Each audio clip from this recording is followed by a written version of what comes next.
Bow. We are back. Episode 69, the Sexy Rad episode. Uh, this is the radio show about nothing turned podcast about nothing. To my left, co-host, co-creator, co-founder, all-time quarterback. All-time quarterback. Talk to him. What's up, baby? Rock is in the building. D-Rock is in the building alongside my good brother-ish. Hey, man, I'm happy to be here. A blessing to be here. Thanks. Shout out to the first-time listeners. Shout out to the last-time listeners. Shout out to the new listeners, you feel me? And if you have been here for a while, if you've been here with us since the beginning, salute, man. First, subscribe, comment, like, all of that good stuff. All of our socials are in the bio. Please give us a follow. If you are following us from the show, please DM us and let us know. If you have any topics, send them to our DMs. If you want to come on the show, send it to our DMs. Let us know. Let's get this thing popping. Remember, we are trying to build a career out of this. Please subscribe. We love you. Let's get into it. We have a guest coming in a few seconds, but while she is on the way, we decided to do what we go ahead and known to do before we get into all the girly pop stuff that I'm so excited to talk about. This is episode 69, as Ish said. Yep. All right, Ish. I've been excited to talk to you about this, and I'm really glad we really got some time to get to it. Right. And we don't got to rush through it because she's not here yet. The Mavericks, bro. First off, Kyrie Irving, you are just out of this world, ridiculous, bro. The skill level, the touch, the focus, the fake cross, acting like you to give him a split second, to act like he about to step back over into the three. The good defense by Jokic because Kyrie at first attempt was to get to that cross to get into the pull up, and he couldn't get to it because Jokic knew he didn't have that much time. But the adjustment from Kyrie, sometimes better offense is always going to beat good defense in the NBA. That's just what it is, man. But that's not what I wanted to get to. Right. If you have anything to say about Kyrie, please start off with that. But please, but you have been high on the Mavericks since day one that Luka got there, and every year you're kind of just a little off because as the year you're always like, okay, never mind, not this year because of this. This year you was like, it's not going to be this year because of THJ, and then they got PJ Washington to come in and be their closer instead of him, and now you like their team a lot more. So my question to you first is, out of Sacramento, Dallas, Phoenix, Golden State, and LA, the Lakers, rank them as the best play-in teams because they're all a part of the play-ins. We don't know which one is going on. So who are the five? Rank the five play-in teams from best to worst. And then secondly, do you think if the Mavs get in, they can make a real run? I think it's two play-in teams that can win the championship for sure. Okay. I think the Mavs can win the championship. I got them 1. And I still think the Warriors can win the championship. I got them 2. I would go Lakers 3, Kings 4, and who's the last one? Phoenix. Yeah, Phoenix I don't trust at all. I don't trust their extras. I don't trust their role players. I don't trust their point guards. Kevin Durant, Devin Booker, great. The extras, none of them. All super bad. But I'll go back to the top, especially with the Dallas Mavericks, just because I want to hit on Kyrie right now. Kyrie right now is hitting what used to not be a thing in the NBA, but quietly is becoming his second prime. Yes. And you're seeing it a lot more as players as medicine changing and players are playing a lot longer. Kyrie is now hitting his second prime. And my biggest thing, I've like you said, I've always been super high on the Mavericks, but I was always super high on Luka. But there was always a caveat because he needs to play a certain way. Right. And he needs to be surrounded by the right type of people, which a player of his caliber, it's okay to have those needs. That's why I thought them losing Brunson was not as bad as it turned out to be because, of course, you wish you would have had him on that deal. But I think getting Kyrie has been the perfect compliment for Luka because since Luka came into the league, even before he came into the league, I was saying he's playing like LeBron did as a rookie. Right. I said this is the best rookie since Braun, and I always figured that the best people to play around him would be those same type of players. And who would be better than someone who I think, which of course is a great basketball debate, I don't think I've ever heard, I think Kyrie was LeBron's best sidekick. The way they fit basketball-wise, and it's been a seamless transition, Luka. Yeah. He's shooting his best percentage. They're the 7th seed right now. I think, especially in the West, I would not want to play Dallas. I wouldn't either. So I have my rankings for the play-in would be at number 1. I would have. I gotta go Sacramento right now because they've been the hottest. Yeah. Then Dallas, then Golden State, then LA, then Phoenix. Right. But as far as playoff teams, Yeah. that's a different list. Right. In the playoffs, give me Golden State 1, Dallas 2, LA 3, Sac 4, and Phoenix 5. Right. So your same list. In the playoffs. But as far as play-in teams and just who is the better team and could win one game, I think that is a list. I think Sac, if they get that 6th seed, because Phoenix or Dallas ends up, the 7th seed, because the Phoenix or Dallas ends up with the 6th seed, they will win their round 1 playoff game unless they play Golden State. I think Golden State just has their number kind of like they do with Boston, the psyche of it. It's Boston's kind of getting out of it because they're so good. And Draymond is quietly, like Sabonis isn't a guy for him to be like the Sabonis stopper, but he's the Sabonis stopper. You feel me? You feel me? Exactly. Yeah. But Dallas is where I wanted to focus. We talk all the time about Golden State, LA. Dallas is where I want to focus because this is a debate. I wish we had Chris or Barry or one of our hoop guys on to talk about. Right. Jokic and Murray are the best duo in basketball. I think because of what they've proven over the past year and a half, they deserve the title best duo in basketball because they play the most consistently well together, and they have been for the past 2 years, just won a championship. Yeah. But Luka and Kyrie might be the scariest duo in basketball.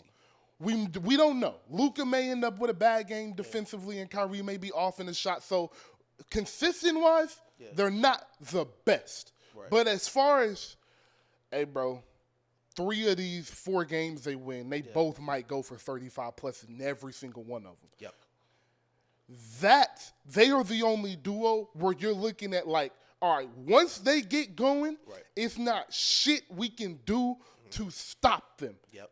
Like we talk about on this show, we like to talk about, we rank our best players. Like, of course, you have your best regular season players. But when it gets to the postseason, all of these top 7 guys that can lead your team to championship have a superpower. Yeah. And their superpower breaks the game open.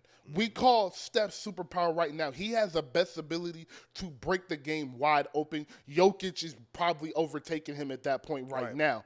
But Luka is right on that list. Kyrie is right on that list. Bron, KD, all those players are right on that list. But Luka and Kyrie are the only 2 teammates that are on that list. Exactly. And that's why I think they are the scariest duo left, and they are the team no one is going to want to play. Because with Golden State, all right, we can game plan. We know what's going to happen. If we play really good defense, we might can stop. Steph is going to do Steph, but we might can hold Clay. We can hold Wiggins. We know exactly what they're going to do. Right. Can we just stop them more times than they stop us? LA, same thing. Phoenix can't play defense, and Sacramento is still a little young, and I think a piece away. But with Dallas, it's like, yo, they're going to run Kyrie and Luka high pick and roll for 48 minutes and make you stop it. And if you can't stop it, there's nothing you're going to do. And that's my point. We used to say this about Steph and Clay. Like, all right, if Clay heats up, but Clay has been so inconsistent this year, we're not looking at the Warriors as that threat.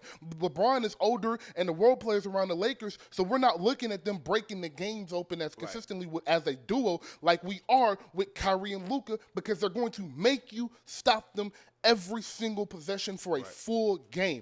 And the offense Luka generates off his ability to basically get into the paint at will should terrify the rest of the West. And I think because you watched the whole game, right? Yeah. One of the best games this year for sure. And I've been watching Mavericks games for probably like right before they made a trade and after. So I've seen a lot of the Mavericks games. And they are a lot of, you do see that they're a new team. So they're still figuring out how PJ Washington's been shooting like terrible, but he's been playing great defense, rebounding. But you can see they're still trying to figure it out. But what I saw yesterday was such a like, oh yeah, this team actually can compete. Because you talked about how every year I'm like, maybe next year. They won that game on Denver versus defense. Yeah. Like Kyrie was 9 for 20. Like Kyrie couldn't hit a shot for like 10 minutes. And for a long stretch, it was stop, stop, stop, stop, stop. And you saw like, okay, so they don't got to score 140 every night. Exactly. And what is so and probably just to underscore what you say, because everything you said about Kyrie and Luka is correct. But to crystallize it, what's so scary about this duo is it's probably maybe 3 or 4 duos in the league where the second best player could win a series. Yeah.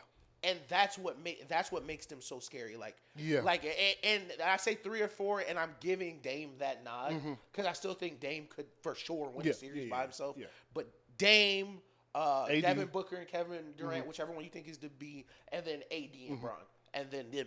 I think that is what's so scary, especially for the West, because I think Jokic is the best player.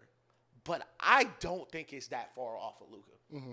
And the difference is, like, if Luka and Jokic are going to cancel each other out, which most nights they might, they legit might trade 30-point triple-doubles. For sure. I trust Kyrie's scoring, just playoff scoring in general, more than a lot of players, because we always talk about how playoff scoring, the game slows down, shots get tougher, and fouls get called less. Right.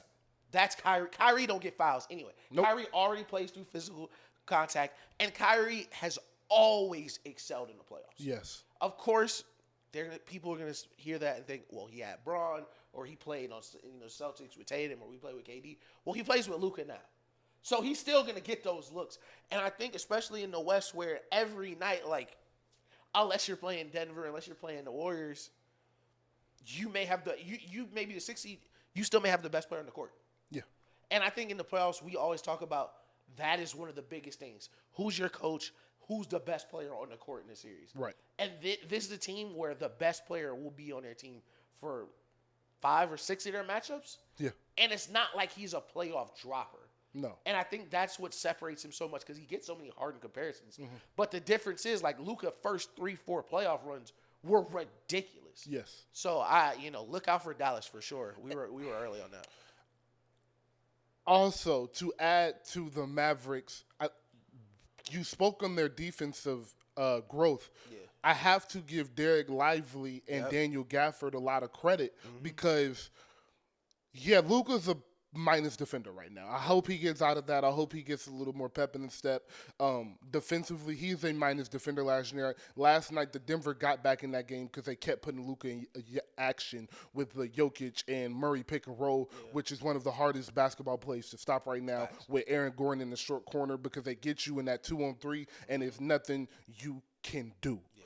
Bro, like it is – not a 2-on-3 or 2-on-1 with Jokic. Man, it's just I watched them do it yesterday, and it was a 2-on-2. They had Gafford was in the short corner on Aaron Gordon, and he was trying to decide if he should come over and help because Jokic had Luka in the post, and it was like, well, Luka's going to score. Yeah. He ISO'd him, so it was like Jokic was just kind of baiting him, like, if you come over, it's a lob. And you saw Daniel did not know what should do it. He just stood there, Jokic, easy jump hook. Like, it's impossible to stop if you let Jokic catch that ball on that short roll. Mm-hmm. Where I was going, though, was defensively, Luka can kind of be a hidden now because you have your primary wing defender that is actually a real defensive stopper in PJ Washington. He really sits in the chair and will guard your best player the entire game. So giving giving him that and having Luka be able to guard Kyrie be able to guard the point guard option, it has shrunken their defense in a way to where we're pushing everything to the paint. So Luka now is not stay in front of your guy and stop him from getting the bucket. It's just push him this way. Right. And I think that helps him that helps the Mavs as a whole defensively, but also helps Luka defensively not be such a minus defender. Yeah. And I will say to the people that are kind of similar to me and are like, well, Luka can get put in this action. It's the playoffs for an entire fourth quarter. Your Brons, your Warriors, your Jokic's are going to put him in the same action all fourth quarter. But, hey, stop him. That's what I'm saying. No, he going to do it on the other. So, if we going to get down to 8 minutes and it's a 3-point ball game and it's just we putting Luka in action and Luka's putting in us action, I like their chances. Yeah. With Kyrie coming off pin downs and we giving the Kyrie to work and letting Kyrie work for 2 minutes at the end of the game, like, I like their chances. Yeah. So that is my point is they can defend well enough from quarters 1 through 3 to make it a game in the fourth. And if it's a game in the fourth and you got Luke and Kyrie on the same team, good luck. Number one clutch team in the league since they've come together. And you shout out Derek Lively and Gafford on defense. I want to shout them out on offense, especially because we talked, I always reference our old conversation, but we talked about, like, there was going to be a time where every big being a stretch big stuff, like that shit had a date. Like, yeah, for sure. Like, teams are going to need those inside presence, and you see that with Jokic, with Embiid, with Giannis. Sorry, should I played out of rotation because he's a little finesse big. You can't play him right now. They can't play anymore. And the Dallas, they went from, okay, Luka's so skilled. Let's put a spot up. Like, we got Kleba shooting pick and pops. We got Porzingis. Porzingis shooting pick and pops. No. Get him a finisher. Finisher on offense and defense. So Gafford, Lively are great around the rim. Catch, dunk, keep the ball high. But also, what really is improving their defense was last year when they first got Kyrie and Luka, they were scoring a bunch of points, but their defense was bad. But it wasn't because Kyrie and Luka wasn't, like, great defenders. It's because no one on their team could get a rebound. So they were getting so many extra possessions, and is on a suspect defense already. You're giving up offensive rebounds. They're going to blow you out. But now, the defense point of attack may not be the best, but it's one and out. It's one and out, and now you're getting out, you're running. You're getting so much more easier offense off of that defense. So that's an excellent point. All right, so I want to flip real quick to the Lakers. And I don't want to kill them because I they were never built to be great. We said this from the beginning. Facts. They were always going to be a lower seed. They're built for the playoff. They are a playoff team strictly. They don't have the consistent play to be a good regular season team, and their best player is the oldest player in the league. So it's like, let's be realistic on their expectations. I will be honest, I didn't see them being this bad. I thought they would be where Sacramento and Phoenix are. Like, I thought they would be teetering on 6, 7, maybe 5 all year. So I'm a little disappointed in what I've seen from them, but I wanted to ask you, if they get in the tournament, are you still confident they can make a run? Because they got in as an AC last year and went to the Western Conference Finals. Do you think they still have the team to be dominant in the playoffs and it's just not going to come together for the regular season, or do you think it's really over for them? I think at the start of the season, like when we made our predictions, if we would have said AD and Bron are going to play every game and play good. Play great. Bron's going to shoot his best percentage from 3. AD's going to play great, rebound, score, play defense, but they're going to be the 10th seed. Yeah. Like, you would think, you would be very, like, something very weird must have happened. Yeah. But they're just losing games. I don't think they can make a deep playoff run as constructed. I don't think they have a good coach. And as much as you want to ask again, you just want to clip it.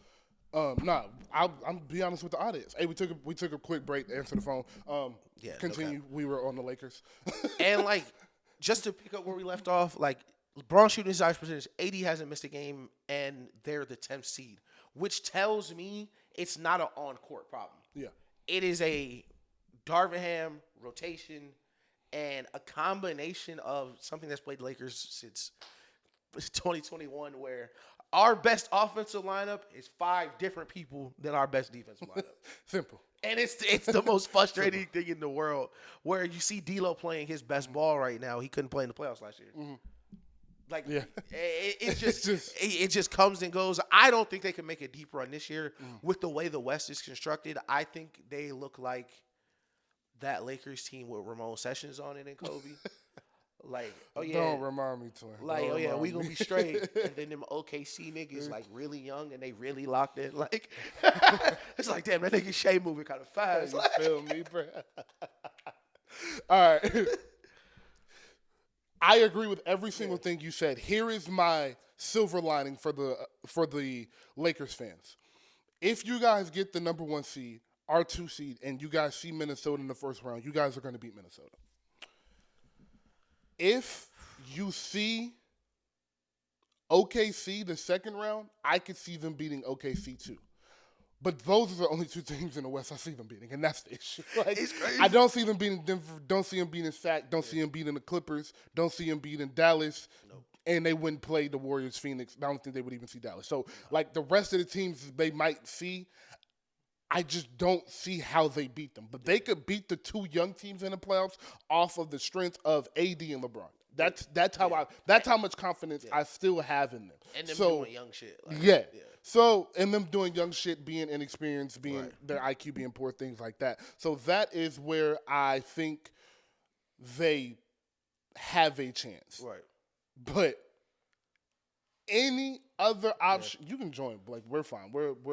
This is a family-oriented program. Everybody is here. We just had our guests pop in.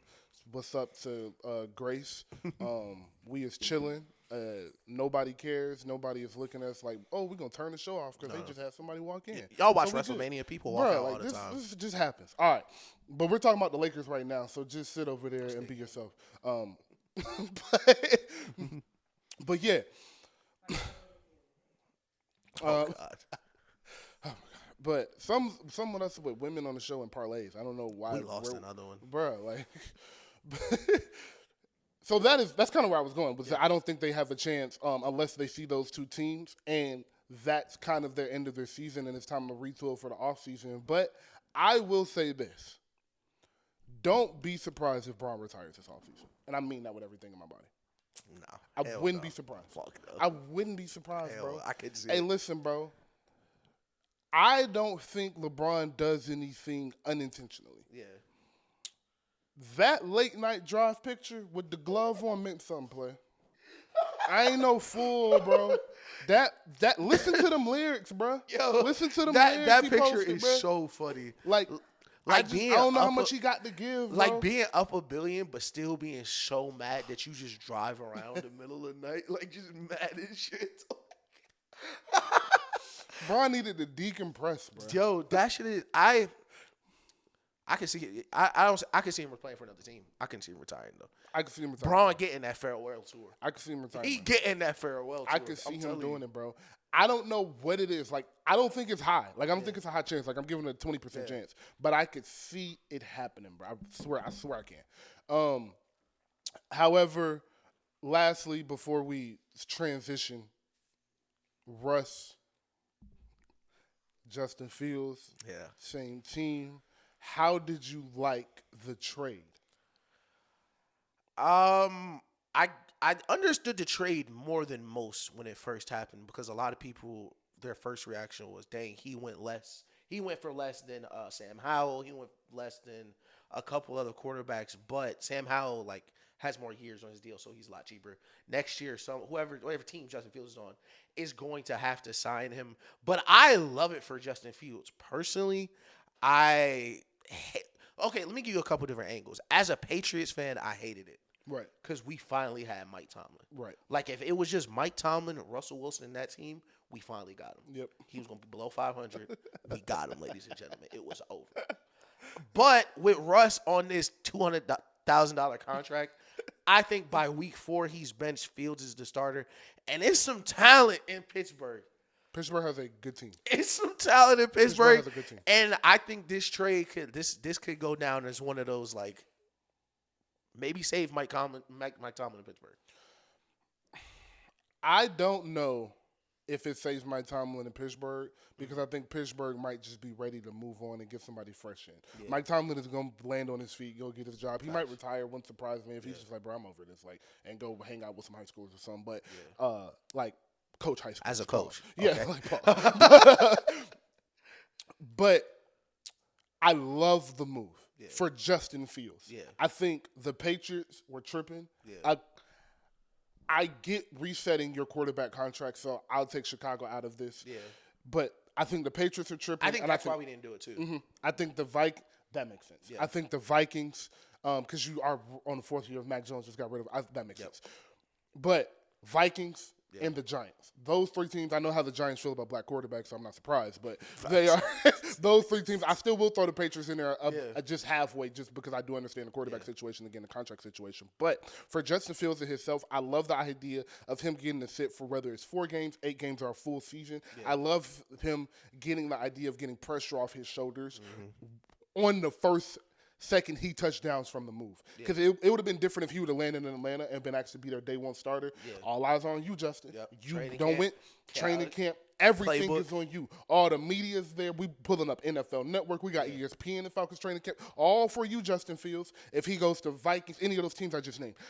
Same thing. So I do like the idea of him getting somewhere and just being able to sit down, learn from a veteran, learn from an all-time legendary head Watch coach. somebody else fail. Get in a historic franchise that knows how to treat and protect players. Because even when AB was tripping, they protected him. When Le'Veon Bell was tripping, they protected him. So I know, and Justin Fields is nowhere near that end of the spectrum. It's just mentally they're going to be able to protect him and from the reporters and all of those things. So that is why I love the move from Justin. And they have their quarterback of the future. Justin Fields can play football. Until he proves to me, until I see him with adequate talent, adequate coaching, I'm going to say Justin Fields can play football because he's proved that at every single level. And he had his spurts where he looked like, oh my God, if he can just pull this together, he's a top 8 quarterback in football. So I love the move for Justin Fields himself. I love it. And last thing on the Steelers before we get off them, I know the Bears just recently got wide receivers and talent. Pittsburgh historically have always been able to scout and find great weapons to put around their quarterback. Exactly. So much different situation. He won't be, surrounded by no talent. I hope, they improve the offensive line, but, baby steps. And lastly, that offensive coordinator was winning games with a 3-quarterback carousel last year. They got to 10 wins last year with a 3-quarterback carousel. So Russ and Justin have similar skill sets. Both have good deep balls. Both like to work the middle of the field. Both can run and be mobile, but Justin more than Russ. But you can kind of cater the playbook for both of them. So you're not going from a huge drastic drop-off like the Colts backup is Joe Flacco and the starter is Anthony Richardson. It's no drop-off like that. So I'm excited for Justin and what's to come, even if it's not next year per se. All right. Hello. Welcome again, everybody. If you just skip through all of that because you're a beautiful woman and you was like, hey, I don't want to listen to these niggas talk about sports I don't watch, then we completely understand. Welcome to the part of the show you were at. Please this is the important part, honestly. Exactly. Please subscribe, comment, all of that good stuff. And Grace, hello. Hello. How are you? Hey. I'm well. Tired, but good. Salute to Grace. She has to go to work after this. So I do too, actually. I shouldn't have said that. I'm gonna take that part out.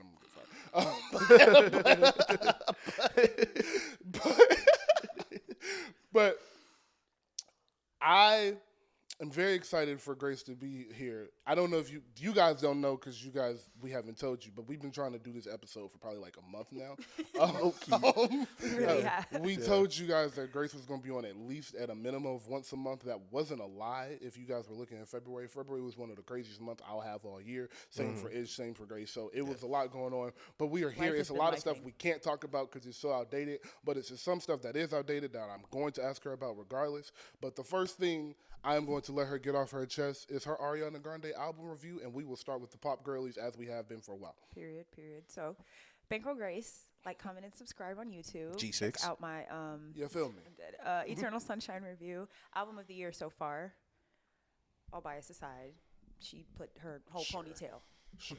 All bias aside. That's my favorite. It's not album of ever. the year. It's the album of the year. No, she put her ponytail in it. It's pretty funny. She put her ponytail. Every inch of the ponytail. Okay, so continue. It's just so good. The production. When I saw she was working with Max Martin, I was like, yeah, bangers on the way. Because I don't think people realize how deep Max Martin's catalog is. He did Hit Me Baby One More Time, California Girls, Teenage Dream. Damn. He even did some stuff on After Hours, too. So it's just like. Oh, yeah. Pop genius. Right. We love weekend praise here. Yes. We're ready for him to round out the trilogy. No, that's a fact. I was actually kind of sad he wasn't on Ariana's album, but she did everything she needed to do with no features. So I heard it was really good. you would Personally, like it. Didn't you liked Olivia Rodrigo's album a lot? I right? did. I am. We need. What do they call Olivia Rodriguez fans? Like, is there like a name? Like, I have no idea. I don't know either. We're in that hive though. That little Mexican girl, Olivia Rodriguez. Yeah. Yeah, we in that hive for sure. Yeah, I think her first album was better though. I'm not sure. Maybe. No, I love her significantly first better. album. I don't know. That first album is crazy. It's that first album ridiculous. is some pop. That's hits like one of in the there. best debuts. Low key. I think the first album's the better album, but between the two, my favorite song's on the second album. Okay. I would say that. Okay. Bad All right. Idea, right? Is like classic pop music. Yeah, no, that's a banger. Yeah. That's a banger. So what did you like about the album like that really stood out to you? Because you said it was the album of the year. I mean, we're very early in, and Beyonce Cowboy Carter, March 29th has not come out yet. So, So excited. why do you feel the album of the year? What made you feel so strongly? Was it the topics? Was it the production? Was it a combination of everything? Combination of everything. Also, I watched the movie that she based the album off of the day before, and so it made a lot of sense when I was listening to the album, and it was just really cohesive. And I was upset at first because I was like, why is it 35 minutes in totality? But She and Kanye back. she did. The songs are just so good that it doesn't feel like you're missing anything. Like you could just sit there and listen to it loop, and it's like, oh, okay, we're back at the beginning. But I don't feel like I'm missing anything. Like it wasn't a moment where I was like, I wish the song was longer. Yeah. But it's just the production, the makes sense. lyrics, so cohesive. It is a very cohesive project. I would say when I was listening to it, I thought, and I've been getting this a lot from a lot of the R&B pop girls and men too. It was very like vulnerable. Yeah. I got a lot of about Ariana and where she's been and why she took the break and things of that nature. Am I wrong in that, or did you feel that way? No, too? that's true. It's very true, especially considering that whole scandal that came out last year. She hasn't really been on social media, and then the whole time, it wasn't even true. They were saying that she's dating her Wicked co-star now, but someone made a fake thing that said that she broke up his marriage. Oh no! I do remember that. That's not true. No, that whole thing was. That was one of the funniest running jokes. It was. It was funny though. Like Ariana Grande hating people in relationships. Like Someone was like, Ariana Grande just gained all these new followers on Instagram, and someone was like, one of them being Alicia Keys. That's so funny.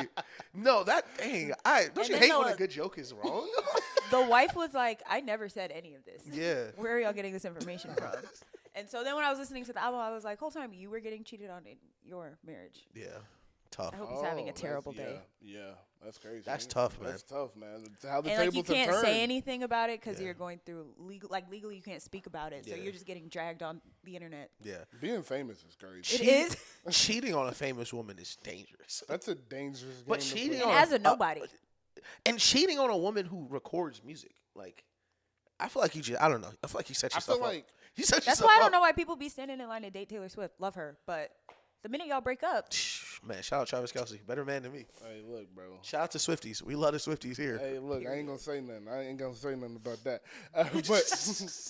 But we are in we've been talking the past 3 weeks about the pop resurgence we're in and how active the pop girls have been and are going to be this year. My question to you got, I know Ari, how you feel about Ariana, but you feel strongly about a lot of artists. I do. Like you really love artists. So I wanted to ask, what are you most looking forward to this year? Out of all of the pop albums that are coming, who are you most looking forward to? You can't say Beyonce. Is SEXXY red pop? I mean, I do feel like she's gonna that she's gonna end up venturing off and being able to be on pop songs. Like we're gonna hear her in the mall. Oh yeah. So- eventually, very soon. Oh yeah. I'm probably most excited for. Oh, that doesn't count as pop. I'm excited for Dua Lipa. May 4th. I don't know if Normani counts as pop, Yes. but I'm really excited for her album because she only has 2 songs out. So it's just like. I saw Tyler did her track list with Gunna on it. Oh yeah. She has some other people on here too. we're back. Quiet as kept. We're back. He We're so survived the back. storm. Yo, Gunna, He we survived getting the storm. features again, He baby. survived the storm. Everybody is dropping this year. Yeah. Future posted his album. It was deleted, Yeah. but he posted the song. Don't know really what that means. Offset was on the song. Yeah. They had did a video together. Gunna is doing a tour. He just came out that he's headlining one of the festivals in D.C., the Broccoli Festival. Oh, yeah, I saw that. He's That headlining lineup on is Saturday crazy. night. The lineup is I haven't crazy. seen it. So, When yeah, is it? Gunna is back. June 27th. Gunna is back. He survived the storm. Yep. I want to see how this year finishes out to see if he completely survives it, but salute. But continue. Do you think Gunna's the best out in Atlanta right now? Yes, easily. I don't even think it's a question. I think so too. Maybe. It's hard, man. With Future right there, it's so hard. Like, Oh, yeah. I mean, Oh yeah, true. That is because dropping Future Friday. finna drop. Yeah, Future finna drop 2 albums. Like, man, like it's so hard to say. yeah. I mean, okay. Well, I feel like if we're saying but Future is there, then like you've done what you're supposed to That's do. a fact, Like yeah. if we're saying Future is in your way, then it's like I okay. think cares? I think it's him, Thug, and Gunna, but Thug's like out for the season. Exactly. Yeah. On injury reserve Yeah, type yeah. shit. Yeah. Oh, God. But yeah, I think Gunna overtook that. Like it was him and Baby were fighting for a spot, and it was friendly competition at one point. Don't know what it is now, but it was friendly competition at one point. But they really were, Yeah, it's beef now. they really were fighting for a spot. Yep. Yeah. Rap is a sport, and there are only a few spots. Like, all right, we know who the big 3 are, and then it's like you get another big 3 after that, and then like a big 2. So it's like 8 spots, Yeah. and they was fighting for that last one because the top 7 have not and are not going anywhere. Yep. Yeah. So Gunna won that spot, bro. Like. Yeah. Yeah, shout out Gunna. That's why Lil Baby has been quiet. Lil Baby ain't been quiet for no reason, bro. Like all of this shit is intentional. If Lil Bro, he Baby, knows that shit he's been dropping is ass. he had to get back to the drawing Yeah. board, like it. And I don't even want to say it's ass. It sounds like he is working on finding a new sound and dropping songs to find out what catches. Yeah. That's kind of what artists are doing now. It's kind But of I what feel Cardi like is as doing. her, as Same his thing Cardi's friend, doing. Yeah. you don't want to be like, this does not sound good. No, all because- those snippets I've heard from Baby have been. That's why you're dropping them. You need the feedback. It's like, Yeah. I promise you, bro, everything sounds good in the studio. Yeah, And I that's true. mean that. Like, Yeah. like, Yeah.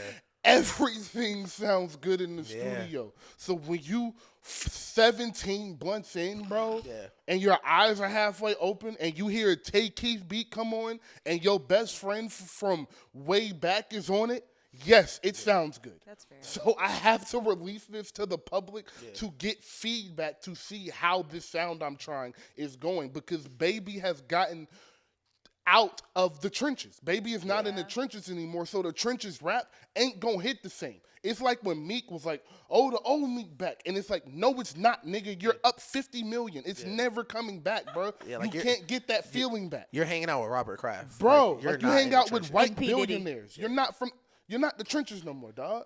So, yeah, I spoke over her, so y'all couldn't hear that. So, I blocked him on Twitter the other day. I had enough. Meek Mill's Twitter is comedy gold. It's heinous. We're not gonna get into it, but the morning after I woke up and I said, "Let's see what Meek Mill's gonna say," and I gave him 4 tweets and I blocked him. I literally had to gave- block him. I said, okay, bro. I gave him 4 tweets to say something to say something I was expecting to hear. He didn't say it. I was like, you know what? It's above me now. All It's- he did was make himself look more guilty with those tweets. Yeah, that's a And I fact. was like, I have to Nah, block y'all him. messed up blocking Meek. Meek the best follow on Twitter right now. Meek Twitter is hilarious. Let me say, with the Baby thing, I think what he needs to do, and we're gonna start saying this, we'll probably say this for the rest of our lives.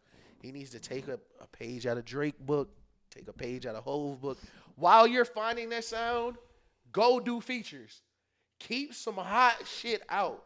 Cause that's what's really hurting Baby right now is like when Drake was changing his sound, he was still on other niggas shit. He was still getting his rap stuff off. So like we talk about it all the time. We was like, dang, Drake, we thought you was rapping. No, he doing something else. While you're figuring yourself out, keep your name right. You got to keep because the momentum going. 'cause literally Baby dissed Gunna multiple times. facts. And I know y'all saw that video of him performing and they were playing Drip Too Hard and he was like, Yeah. man, turn this shit off. It was crazy. Drip Too Hard a banger. And the thing We is talked about like, that. We just had the whole conversation. I'd be so mad at the He's gotten concert. so Like, mu- turn that shit back on. what Like, the fuck is wrong with you? Gunna has just like gotten better than everybody. Yeah. And everybody that was talking about him is because here's the slowly, thing, bro. like, declining. Yeah. Rap is like it's a phase. It's phases in rap. So in the beginning of your career, the trenches is always gonna win.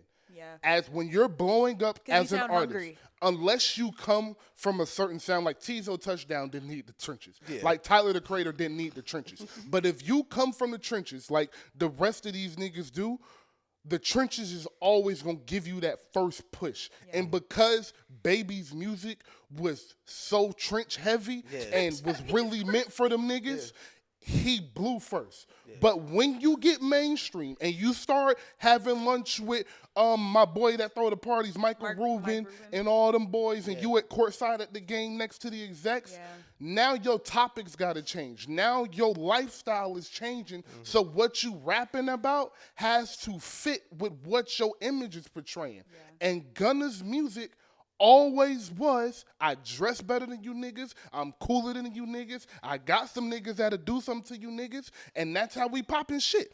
And because that worked in mainstream, Gunna was always going to be the one that overtook that spot I was just talking about. I said it when Met Gala dropped. When I heard that album and I heard Met Gala, I said he got it. I said, me and Tyrone had the conversation because my turn was still out, and I was like, Gunna better than Baby, bro. And he was like, no, he not. And I was like, maybe he not right now, but give it a year and a half, it's over with. So you're 1,000% correct. And the secret weapon for Gunna was a secret weapon for Drake, which Hov really could never get in his bag, but he tried.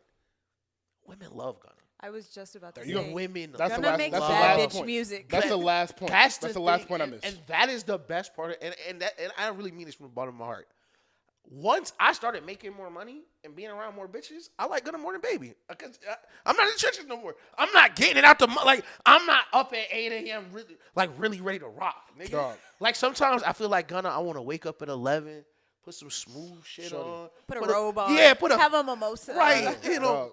Break it down with my shorty, like she got some orange juice. I get like that's some Gunna shit in the back. Like I ain't going out and get fruit it. Yeah, in a that's- charcuterie like board. yeah, I ain't going out to get it. Like Gunna's like so like the style was just able to keep growing a little more. I want to speak on that because it's not even that. So women are going to dictate what type of music is played. Yeah. Always. Mm-hmm. But there are different settings for the type of music you're going to play. Mm-hmm. What you're speaking on is for the women in all of those settings. Yep. If we're at a cookout, we can put on Gunna. Yep. If I'm in the club, we can put on Gunna. Go to the strip now, club. Baby can be in those places too. Right. But if I'm just chilling with me and my homeboys running a 2-man, or I got a girl I don't really know like that and she over, I can put on Gunna. Yeah. I'm not finna put on Grace. We not finna listen, not Grace, but I shouldn't have used that song. I'm sorry. We're not gonna put on Get Money. I love Grace so much though. But we're not gonna put on Get Money. We're not gonna put on that Baby hard trenches shit that he's known for. Yeah. So those are the moments where now, as you said, now the niggas that came up with you got out the trenches. Yeah. Now these niggas in college. Yeah. Now these niggas got apartments. Yep. Now these niggas got 6-figure high-paying jobs. So it's like Gunna music is related more because now I am in Bottega. And it's more of a vibe. Like, bro, like if I pick a shorty up from the airport, we not listening to Baby on the drive You feel back. me? It's gonna be some Gunna. You feel me? And I really think because it was my turn and Wanna kind of at the same time. Mm-hmm. And My my turn is turn, still better. I do agree. My turn is still better. Yeah, for sure. But Drip Season Forever, that was the one. That was the one. That was the when one. Drip for Season me. Forever came out, I said it's over with. Because That It's shit Only was Me tough. came out right before that. And I said Drip Season Forever, I heard that. No, it came out later that year. But Drip Season Forever, I heard that. I said it's over with. It's over with. He got it. When I heard Living Wild, I said this shit is over with. It was the one with Drake. Living Wild and P-Power. They really folded not dropping P-Power right when the album dropped. Right. But I know that the whole thing, like, why Drake Drake did it. But Trippie Redd did the same thing. Like, why would you drop the song with Drake after your album comes out? The hype is... It's not smart. It's The hype very is bad idea. That's a terrible gone. way to use your Drake feature. Terrible way to use your Drake But feature. my thing is, both versions are crazy. Yeah. That's what was shocked. Oh, like the P-Power without... Because when they first dropped, they couldn't drop it because of the sample the first time. The Mo, yeah. That But, song like- is so hard. Hey, yo, they both crazy, right? They're both crazy. Man, that's such a good song, and I think so. I think Gunna's probably the best. Okay. My only problem with Gunna is that it's not really a him thing, but it's more so. I don't be knowing what he be saying sometimes. That's true. I think it's because he's so melodic that he blends in with the beat. And I don't know I like listen to him a lot, but I don't know a lot of his lyrics because it be such a vibe. It's like, just too much of a vibe. I be forgetting to listen sometimes. Me too. You fuck around and miss the whole song. You just vibe. It'd be like, damn. So we've moved on. This wasn't prepared, but you just brought up a really good topic. At what point did the music you listen to change because your lifestyle changed? This might be a Patreon conversation, but as a man, there were 3 or 4 specific times. I know. I want them. I know mine too. Like I know specifically when shit changed. When you first started talking, like I can't mention this nigga in the story, but I remember like early high school.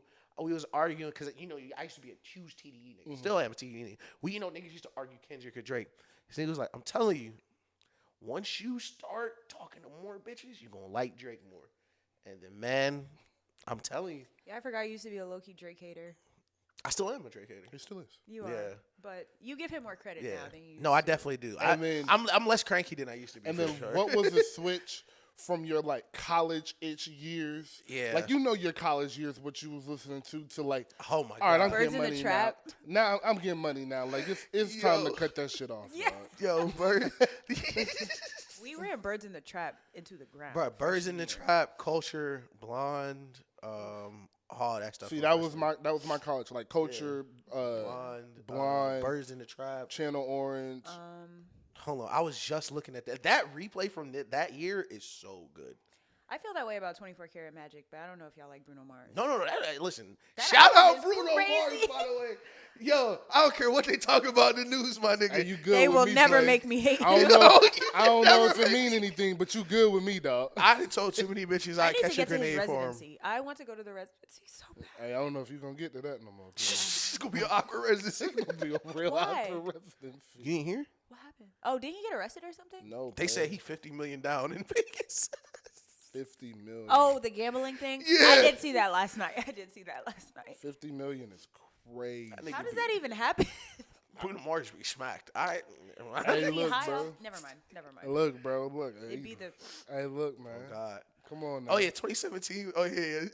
It's some songs I'm looking out here like, damn, we was. down, 2017 bro. was Like, really one of the worst years of my life, but the music.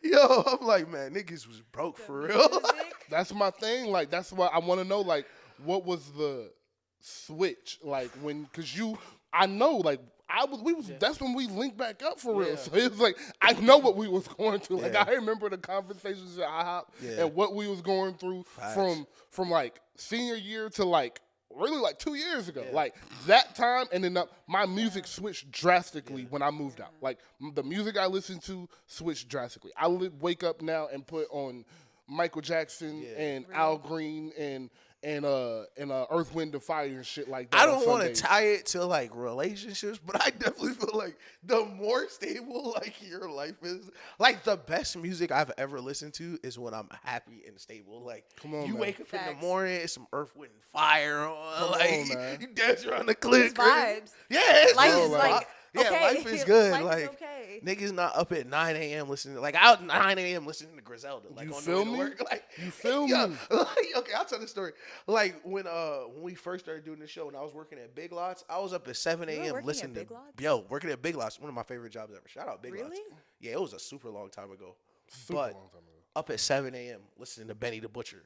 Broke. Oh, God. Like, that's broke nigga shit. Like, You you up different. at 7 in the morning. You get it, listening like to cocaine you music. always in the mood to get Hustle. it at that hustle at that point, dog. I Hustle. was on the way to school at 7 o'clock in the morning listening to the game, listening to Born to Rap. Yo, dog. Jay a used to 25 song, Ace hour and a half Hood. album. Like Ace I'm working, Ace Hood I'm is here to crazy. get it, dog. Like I'm I'm not listening Shout to out to Ace it's Hood. 9 o'clock in the morning and I got Gates playing loud, dog. Like, we yo, ain't playing like no niggas games, are wild. bro. Niggas are walking up to me. It's 10 a.m. I've been up for 5 hours. listening to rap. I've been up for 5 hours listening to the most grimy shit you can ever Niggas, hear. bro, they don't get it, bro. They don't get it. Niggas But talk about putting dog food in the feel Toyota. Like, me? it's 6 a.m. The sad part is, I don't feel like my music taste has ever changed. Like, regardless of what I'm going through, I could be the happiest person in the world. I will listen to Young Nudie at 9 a.m. That's Yeah, crazy. see, that's not me, bro. My music. It's questionable. My dad will be like, "How are you listening to Yeah, this no, but early?" you've always been like that though. Yeah, like I'm not, bro. Like my music selection is heavily based on my mood. So all of my Lil Baby, all of my ESCG, my Gates is done, and my workout period. Like the 2 hours I'm in workout mode are the music. Other than that, it's always Drake, Wayne, Gunna, or R&B music. Like it's always that now. Yeah. Because of how just like lax my life is. Like I don't need Baby praying in my ear no more, bro. Like I'm not trying to get it that bad no more. We made it, gang. Like We did it, Joe. like I'm finna get back in that mode. Yeah. But like, dude, like right now, bitch, Like we're not starving. I'm not We hungry. starving. We Like, hungry. I'm for sure. hungry. Like that's the perfect way. I still want to eat. I'm hungry as hell, but like, I'm not starving no more, bro. That's Like, fair. I was starving at one point. That's fair. All right, so we kind of got off topic. I was asking grateful. Oh, the pop The drops. pop, like you said, Dua Lipa. What are I some am other Dua Lipa. pop artists? Billie Eilish. Actually, Billie Eilish is my number one. She said her album is mastered, so I guess we're just waiting for it to that's drop. lit. Oh yeah, she's waiting on that. I don't know if Kehlani counts, but Absolutely. Kehlani. She's Shout dropping out a Kehlani. song like in a couple weeks. Somebody guessed that the song was gonna come out April 24th, and she was like, "No, you'll have it way before then." I said, "Oh, Okay. let's go." And she said her album is mixing, so Okay. yeah. But it's not even just only pop.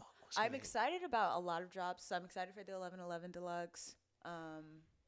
Whatever Sexy Red is about to drop, I need it. Okay, let's. SZA, Yeah. where is the She comes to my pop girls as well. SOS Deluxe? Yeah. Like, I need that Diamond Boy song. And she'll be. I think Real bad. TDE's dropping. But she be lying so much that it's just like, Yeah. I But feel like Jid's gonna drop this year. To be fair, I think they be lying to her too. I definitely feel like Top Dog be telling her shit. And Of be course. Like, never mind. No, that's true. That's true. Of course. I definitely be like, she'd be like, "Can I drop top?" I'd be like, "Yeah, whatever," Eh. and then be like, "No." TDE I was pisses playing. me off because they really have potential to be the best label. Their artists just never drop. It's And I'm starting to think it's a them thing. I was probably, I'm telling you, like 20, I don't want to put a year on it. It was maybe 2015? No, 2014, like 10th grade. I was one of the biggest TD fans out there. And from there to now, if you'd have told me how it went, I wouldn't have believed you. Like, Facts. they had more work together between like 2012 to 2014 than they had all post that. Yeah. And That shit is crazy. it's super, like, like, oh yeah, we're going to drop the TDE album now. Well, Kendrick's not there. Like, what you mean you go drop the TDE? That's not a TDE album. Kendrick not on it. Like, that's a Schoolboy Don't Q, want I Have that. School, SZA album. Respectfully, we and Isaiah Rashad. Respectfully, Yeah. we don't want that. Just Yeah. drop your own stuff. Facts, bro. If Just Kendrick's not there, because Kendrick was TDE. Like everybody literally, bro. For sure. was a part of TDE, but when you think TDE, you It think was of Bro, Kendrick. like that shit was. And man. I started to think Scissors towards the end. Like I Yeah. started to think both of them. It was like them and then It was like, when they did the Black Panther soundtrack. yeah, that's what Exactly. flipped it. It was like, okay, now it's Scissor and Kendrick. Right. Like, Yeah. them niggas is tripping. That's the closest thing we're gonna get to a TDE album, anyway. Facts. All right, but you spoke on the drops, and I think Cardi B is in a. She just dropped her single. yeah, her Cardi B might drop this year. And I think she missed her window. I think Cardi B is terrified to drop. I believe that I've seen that circling around that like she missed her opportunity when WAP and Up was banging, and I don't know how strongly I feel about that because we were talking about the other week, like, as long as you were famous as you are when you first blew up and got to your peak fame, your music is going to sell.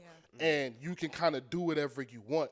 But after that first bad album, then it's time to rework and rethink. So because I don't think she's dropped any bad singles, like it's some singles like I didn't really care for the Meg one, the bongos. I didn't really care for that, but I don't think I'd be she's dropped forcing anything myself to like bad. that. Like it wasn't no like, oh, this is shit. Oh, I'm She also can't ready for rap. the Meg like, she album. can't rap no more. But Yeah. I think Cardi might have missed her window, and with these two singles, she's trying to find it again. But I do think we're getting Cardi B before July. I think she has to get it out. I think she has to get that album out because the girls are coming in hot, bro. Lotto, next time she drops, shit is shaking up. And it's going to be a reorder of that hierarchy once Lotto really dropped that sophomore album with all the hype behind me and all the label money behind me. Sexy Red my thing hasn't is- dropped the album as Sexy Red yet. Glorilla last song she is did. crazy. No, not as SEXXY Red, the phenomenon that's been on tour with Drake, and the Drake song is coming. Not the SEXXY Red feature, the Drake featuring SEXXY Red. The SEXXY Red featuring Drake is coming, and when that comes, the album is coming after that. So I think Cardi has a window to really drop, and I think she was trying to drop. I heard that she was trying to drop last year, but Nicki kept trying to drop on the same day as her, and so she eventually just scratched the album and moved it completely. But my question to you guys is, do you feel like Cardi missed her opportunity? No, I think it's crazy. I think the complete opposite. I think right now, Cardi, and it's gonna sound crazy, I think right now Cardi is in the peak position for women rap right now. I agree. Because we talked about the differences between her and Nicki and how they handled the rise of other rappers. Yep. And what Cardi has done is Cardi has kind of made herself flop proof, because you talked about the SEXXY Red featuring Drake coming. SEXXY Red featuring Cardi's on the way. Yeah. SEXXY Red featuring Glorilla and Cardi. I don't know if the SEXXY Red on Cardi is on the way because she did the song with Nicki. No. But SEXXY Red is one of those people that that don't got nothing to do with her. She gonna get to the bag regardless. And I will say, I don't know if that's true but when it comes to a them, lot though. of female rappers have done that though, where they've done both, and it was a problem after, but they still gonna do the record. Meg was a problem after, and I don't think that's what I'm saying. But she had the song with Nicki first, then she made the song with Cardi. No, I'm and talking all about of a besides sudden- Meg, because that was a minute ago. That was 5 years ago. I know, but just what happened besides them? Did that happen with anybody else? Because I think that was the moment where it was like, okay, y'all got to pick. but and Lotto. And the Lotto. Yeah. But we got to see what other features like Nicki, like other like cases, because we've seen it happen twice already. But I think with SEXXY Red, the thing is like Also Ice Spice. Ice Spice hasn't done a song with Cardi. She hasn't, but she did a song with Nicki. Now her and Lotto are like beefing. Yeah. And there it is. But You also can't play both sides with these. Like, no. But the thing is, like, you gonna beef with SEXXY, right? Yeah. I don't want no smoke with SEXXY Red. Yeah, you are. But that's the thing. That's great for business. That's great for business. You gonna beef with SEXXY Red? Bet. That's the SEXXY Red sales. Like that's the thing. Agreed. She don't give a fuck. SEXXY Red not gonna get in the booth and this. SEXXY Red, she gonna keep doing SEXXY Red. No, shit. but I think relationships matter, and I think Nicki can make that call to Drake, and Drake will never talk to SEXXY Red again. No, and I think shit like that. Well, I think I don't Drake is think her so. baby daddy. I So swear to God, I put that on everything, on so. anything. Nicki can make one call to Drake, and he will never be seen with SEXXY Red. This is I don't why think so. This is why I disagree. 100%. This is why I disagree. especially Drake's considering bigger than Nicki. She can't tell him. She can't tell him what to do. And also how It quiet has nothing he was. to do with who's bigger. It's everything to do with our relationship. But Drake he and was Nicki so quiet. love each other, bro. If I call you and I say, yo, this bitch, boom, boom, boom, boom, boom. Right. I told her not to. She did, boom, boom, boom. It's over with. Drake is going to be like, okay. I don't know. I gotta see, because Y'all Nicki crazy if y'all think Nicki it. didn't beef with a lot of people, and I think Y'all- Drake still works. But with at the them. end of the day, Drake Who? is about his bag. Drake ain't work with Meg. Drake ain't said a word to Lotto. But- Drake ain't said a word to Drake is. I'm and not Meg- gonna put Drake business out here, but Drake and Lotto and that family are Oh, very Lord. close. Drake. What's might in know that water his- in her Clayco? sister. Hey, what's in that Drake water? might know her sister. Yeah. That does not mean Drake got anything to do with Lotto. And publicly is all I'm talking about. I don't care. Nothing I'm talking about matters behind closed doors. This is only public perception we are talking about because that's what they care about. But and I think people- SEXXY Red, all I'm saying is Cardi B don't got SEXXY Red. Everything else, you can continue with your point. That's my only pushback with No, what I the was saying SEXXY Red and is Cardi just B the point. way that Drake and Wayne both were absolutely silent when the whole Nicki and Meg thing was going on and just continued to let her spiral out of fucking control makes me think that they're like, well, that don't got shit to do with Well, it. Drake- I don't think Lil Wayne still to this day knows it happened. I would not doubt that at all. No, He'd be so hot. Maybe, true. Drake maybe not. And I don't know what Drake did behind the scenes. We don't know if Drake called Nicki and But told Drake her is to a shut Twitter honey, so like we all know that Drake And be I plugged just in. I really like the way Drake be moving, and of course all the situations are different. But like Lil Wayne tried to kill himself, and he was still hanging around with Baby. I don't think Drake is turning down no bread, No bag. because Nicki Minaj is crashing out, especially in the state she is in now. I will say this: in 2011. Yeah, like a decade ago. If maybe. Nicki, like, I don't want to say before she went crazy, but if she was in a different mental state and this was like a beef like the Remy Ma shit or like a real beef, I do agree.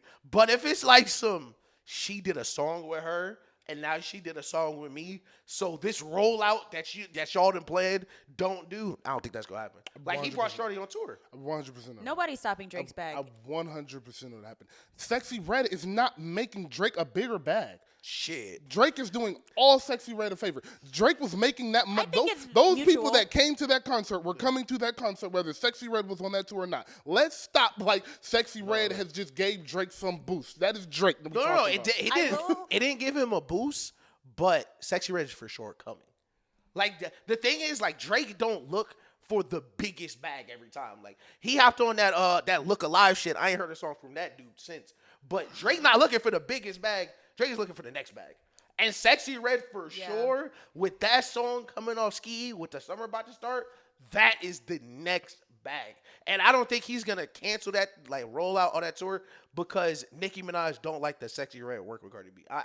He 100% will. If SEXXY goes about it the right way, I'm not saying SEXXY is going to do a song with Cardi B and that's it. I am saying if this was a conversation that Nicki had with SEXXY, which I can 100% see happening, or if this is getting rumblings in the industry and Nicki has a conversation with SEXXY and is like, yo, I advise you not to boom, boom, and boom, and she does so anyway because she wants to work with Cardi, and Nicki had a conversation with her, Drake is done with her. It is that simple. They have a relationship, and your relationships and ties with certain people are more important. Drake met SEXXY Red last year. Let's stop acting like some history behind them got Drake tied to SEXXY Red for the next 5 years, my nigga. Nah, I don't think it's that call. Nicki make that call. That shit over with. I don't think it's a history, but like we all got these friends. I ain't gonna mention dude name on here, but we all got friends who got beef with everybody. Like where you go hoop with, and that nigga could pop off on everybody. And that's Nicki right now. Yeah. And I have had friends who he got beef with. It's like, bro, I don't got shit to do with me. Yeah, like I like that. And the reasoning be but petty. Y'all are talking real life, and I'm talking about an industry that we have seen this pattern of behavior.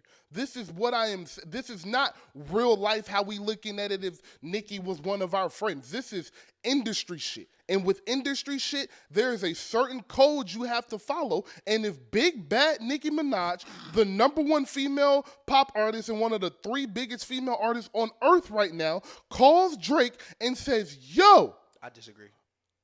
You're gonna stop this. Here. This is it. This is it. She did this. Yo, I told this girl not to do the song with her, and she went and did a song with her, Drake. She is not fucking with me, and what I'm saying, you done with her, Drake is going to be like, I got you. But at the end of the day, it's that simple. Drake would do the same thing for Wayne. Wayne would do the same thing for Drake. If Drake make that call, you think Nicki would do that for Drake? Yes. But that's different. If Drake make that call, and somebody is, and Kanye is not in this, before you get to bring up Kanye. No, not Kanye. Kanye is not in this. Not Kanye. If Nicki is, and the only reason Kanye is not in this because he's a god in this shit. So like, not you, even Ye. you don't mess with gods in this shit. Like they get to do what they want. They move at a different pace. Right.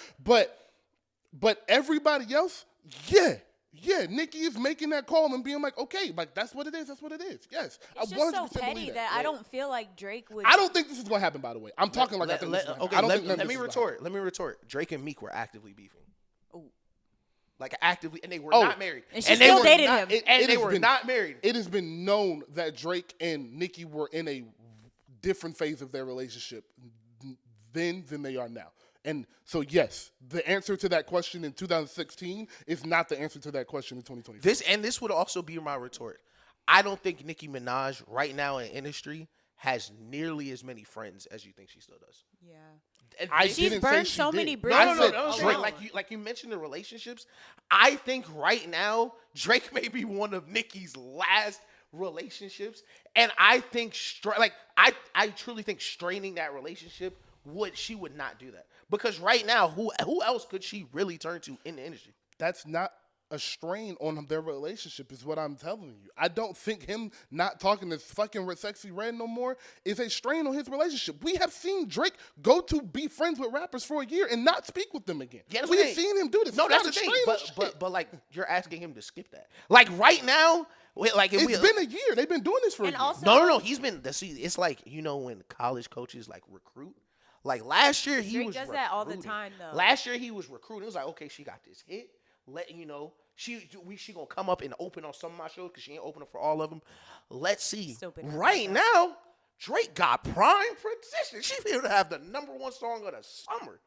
Like, and another point I would make is history has shown niggas not stopping Nicki back because Meg was like, "Fuck it, I'll just beef with you. Fuck it, I'll just beef with you." Because like you're, especially right now, I ain't gonna say these artists are broke, but SEXXY Red not taking the type of not making the type of money to look at Nicki Minaj and be like, okay, I'm not gonna rap with Cardi B. Hey, like these niggas are broke. And she's new. You are right.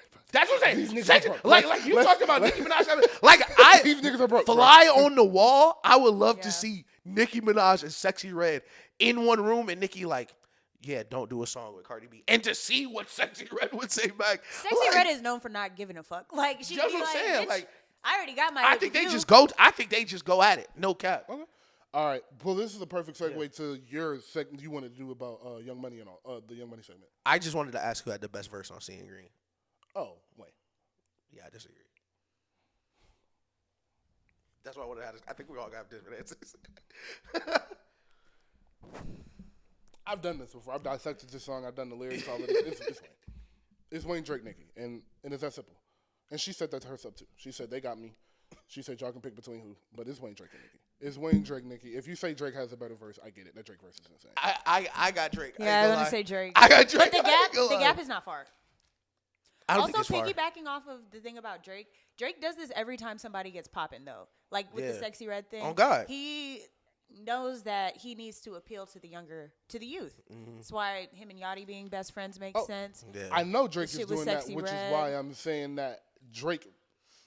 I was responding to his point about saying he's not going to exchange another relationship for Nicki and stop it back. And I'm saying he does this all the time. Like him not talking to SEXXY Red no more after a year and a half is not going to hurt nothing Drake got going on. That's what I was responding to when I said that. Yeah, I don't think it would hurt him. It just I could see if it was like Ish was saying, like if it was a real concrete, straight up disrespectful reason why you don't Is he want the father? me to talk to her. But it's like Is he the father? I think so. Oh, I'm not going to speak on But it's like you just don't want me talking to these bitches because you feel threatened by them. I'm scared of And I'm you scared don't of want all them to rich be ass niggas. successful. You know what? Yeah, let's take that out. I don't know what video's going to blow up. I pretend like all of them are. So. Yeah, let's take that out. Oh, I ain't Yo, saying nothing. you know what, Drake? If you are the father, congratulations. If you aren't, congratulations. You feel me? Yeah, salute. The Either way. timeline Exactly. The timeline Salute. just adds up to me. Listen, it's a lot of. Because you're saying free my baby daddy, but then you get pregnant while your baby daddy's in jail. Salute. And both of her baby daddies are in the same jail. I love her. Ironic. She's crazy. Salute. But we talked about it for a little bit. This song of the summer? Question mark. Get it sexy? Yeah. No. Oh. Hey, bro. Y'all. Get it sexy. There are a lot of big artists dropping this year. This will be one of the songs of the summer, but this may be washed out by Future. This may be washed out by Beyonce. Not at all. This may be washed out by Meg's drop. This may be washed out by Cardi's drop. Like, there's a lot of people dropping for me to call a song of the song of the summer in March. Like, it's the first week of March. I do agree. Third week of March, whatever. I will say for now. I'll say for now. Yeah. Because when I have, I'm a song of the summer snob. Like I don't call song of the summer. We have had 4 or 5 years of debates, like trying to figure out what the song of the summer is gonna be. That shit cut on, and I was like, that's it. That first minute and a half will be heard at every club, brunch, meet, everything for the rest of the year. No cap. That's the difference in song of the summer to me. You're gonna hear this song the rest of the year. She got one. Salute. That shit is nuts. That shit is nuts. Like, don't get me wrong. I'm not saying nothing about this song. That song is out of here. It's gonna be on the charts all summer. I am already casually listening to it. Everywhere you go, 10 times yesterday. you will hear that song. Yeah. There's a difference in the songs you hear during the summer and the song of the summer. I gotta give it a couple more weeks because of all the artists that are dropping between now and June. The middle of June when the song of summer really start to put Soulja Boy on that shit. Set that bitch up. Put Soulja on that. But I will say right now, Or It's Key at the Glock. top of the list. It's song 1. It's song 1 when we vote in August, on October when we on the show and we vote for the song of the summer. It's song 1 right now. So I'll say that for sure. For sure. That shit is a hit. It's a lot of. I know a lot of people today are putting in that call trying to get that feature. A lot of people Because putting doing in that that call. 2 years in a row is kind of crazy. Yeah. Like last year, you already had Ski, Pound Town, Hellcats, SRTs, and now you're circling back again for another year, and you just hit factory. That's what that Drake feature is coming. That Drake feature is coming. The album is coming in If July. she drops the song with if she drops a song with Drake before the summer, that might be the song. Okay, of the let's summer. just call it now. If Drake on the second half of this song of the summer, Yeah. like if that remix dropped May 1st and it's like that is the Drake feature we were looking for. It's out of here. It's out of here. It's out Yeah. of here. Yeah. Damn, It's that outta shit would be good. That I don't would want be Drake on so this song good. though.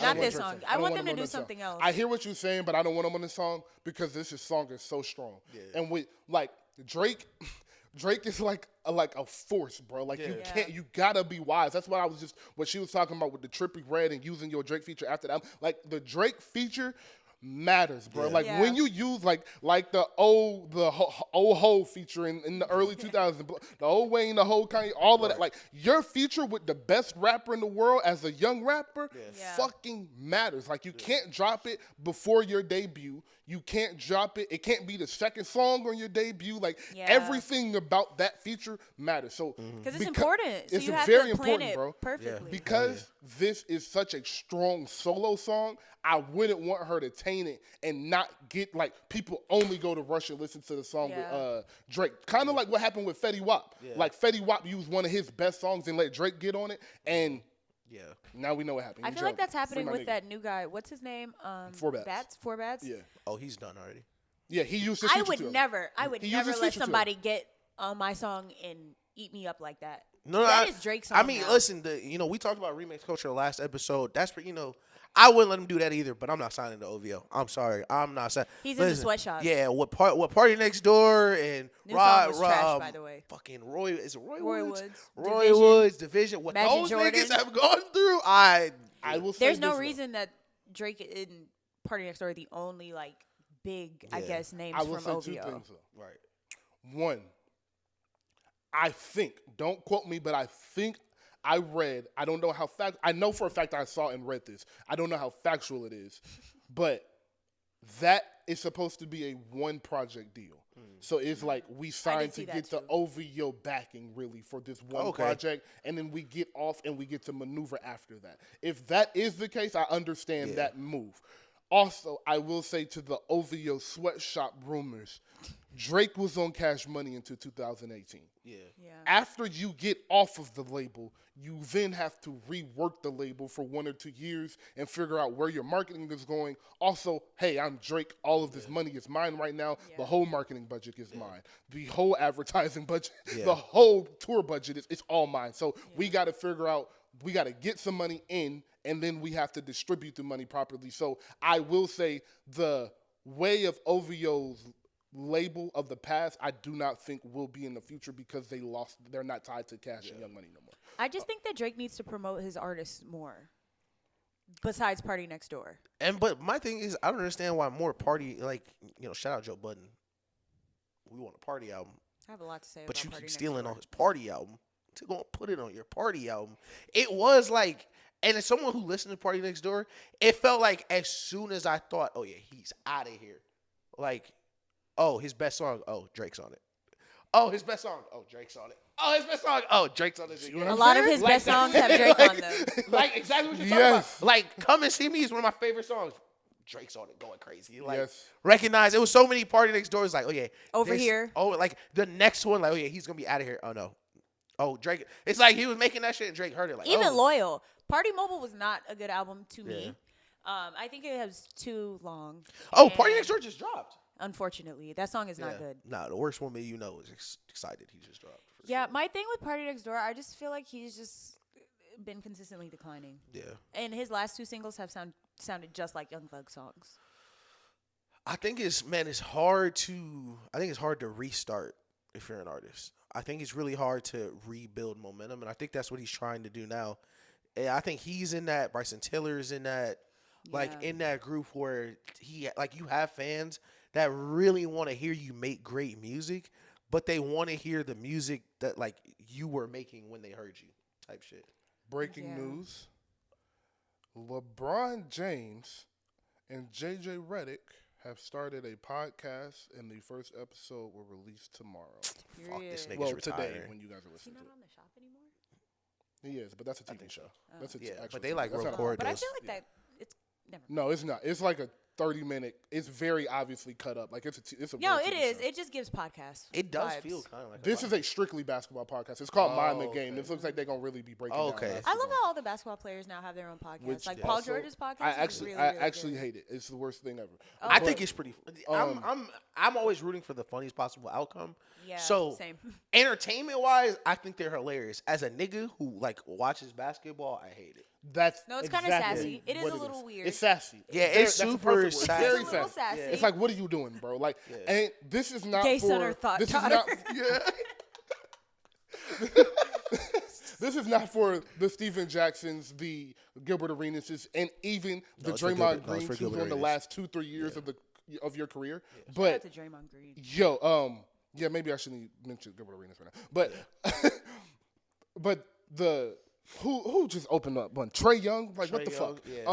Jalen Brunson and Josh Hart, what the fuck? Yeah, What are right. y'all doing? Like stop it. Paul George I can get away with because he Paul George and he cool and he live in LA. And that's Paul George. And it's Paul like George. you niggas who ain't did shit. Get the he- fuck up. Like, come on. Paul George is solidified. Like Yeah. that nigga who he's him. So Yeah. but the rest of these niggas, go can you go play basketball first? Facts. Dog? Like what the fuck? Like if you gonna make one of those podcasts, do it after. And niggas let niggas be surprised you got a podcast I like like- with Jeff T. I like- when Jeff T got a podcast. Yeah. I like that's fun. That's hilarious. It's a Yeah. At regular this point, nigga. I feel like it's expected from like when I see somebody has a podcast, I'm like, oh. Yeah, It's literally. it's gonna Do you die guys like down. Yachty's podcast?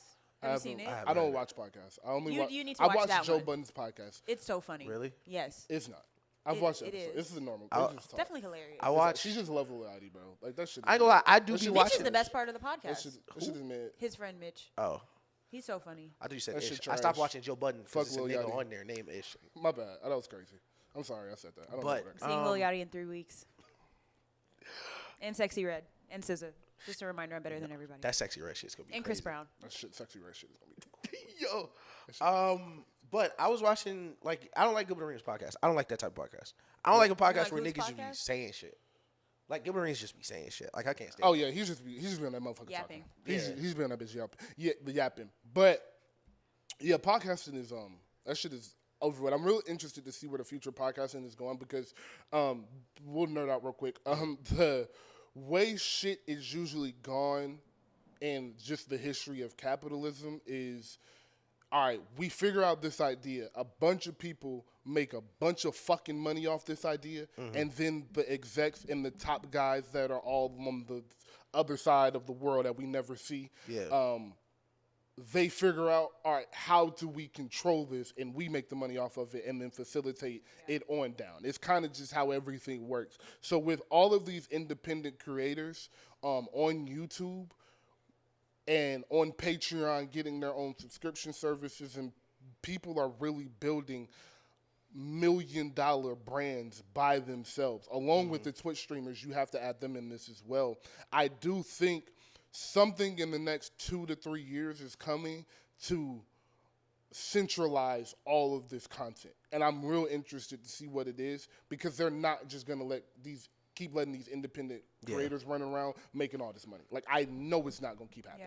Yeah. It's too popular. Unfortunately. Like, Shannon Sharp said he made more money off of one Cat Williams video than he did his entire playing career in any season. And he had seasons where he made $7-8 million, which means he got a $9-10 million check off At one least. YouTube video. No, At least. that YouTube money. Shout out Mr. Beast, and you know I'm a huge Mr. Beast guy. Yeah. I love Mr. Beast. Please buy TikTok so we can. I am like when Lock niggas in. when niggas go like icons in like technology like Steve Jobs and like Bill Gates. I got Mr. Beast right there. No He's a cap. beast, no pun intended. Mr. Beast, what he did for independent creators, Deadass. we won't understand for probably 10 or 15 more years. Deadass.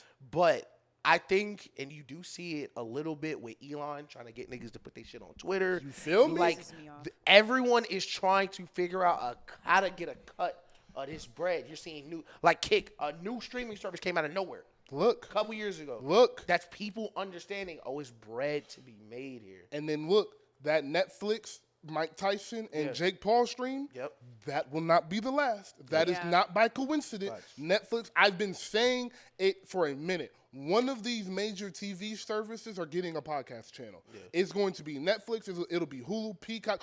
One of them will get a streaming services, and podcasts will be exclusively on streaming services. Yeah. They're going to figure out how to get these people under contracts in a centralized location so we can monitor it better. It's too easy for people to be getting paid just We can have 3 Mr. Beasts. We can have a Mr. Beast here. We can have a Shannon Sharp here. But we can't have 75,000 of them. We can have hundreds of thousands of them. The thing is, I'm really not sure what the next step is, because the Twitter, like putting your stuff on Twitter and getting paid that way, it is pretty good money. And putting your stuff on YouTube and getting those types of views it does pay great.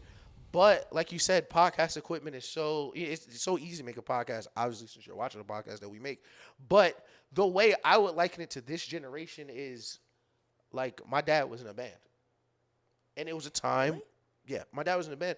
And like, it was a time where everybody had a band. Everybody had a garage band. Everybody wanted to be rock stars. And that's hard. 10, 15 groups were them. You know, a couple of the groups made it out, but a bunch of them didn't. Mm-hmm. But the thing is, there was really no way to, like, stop people from making bands. Mm-hmm. Eventually, they got their cut because you still had to sign the record label. Mm-hmm. You still had to do all that. But right now, there's no middleman for podcasting. Exactly. Like, if it's just bang, and whatever platform we put it on, that's who's going to get a cut. I think a good example also of them regulating stuff is what YouTube used to be and what YouTube is now. Yes. Back then, everybody got paid off YouTube. Doesn't matter how many views you got. You got 50 views, is like $2 now you can at the end of the day. Now you have to have you got to qualify for programs. And you have to be consistent with it to even... Like, I still haven't got my first check from YouTube. Like, still. That's how Twitch is. You had 14,000 views on your Her Loss video. That was crazy. I did. Yes. I think that's my highest video. I think it was. I think I was going. And Twitch is like that too, because Twitch be playing on the payouts. I ain't gonna lie. Twitch is. You can get a bag from Twitch. You can, but you gotta twist their arm. It's hard. Them niggas owed me like $180 for like 2 years. I didn't even know. No cap. Like, Twitch is. I ain't gonna lie. Twitch is such a racket, bro. Like, I can't wait till like Kick is more like mainstream, because Kick, like, their thing is they'll just pay you to stream. They'll give you a flat, like, if you stream 10 hours, we'll give you $14 per hour type shit. Twitch is more views and what ads you run. Yeah. So, like, when I'm in these tournaments, I have like 60, 70 niggas watching at once.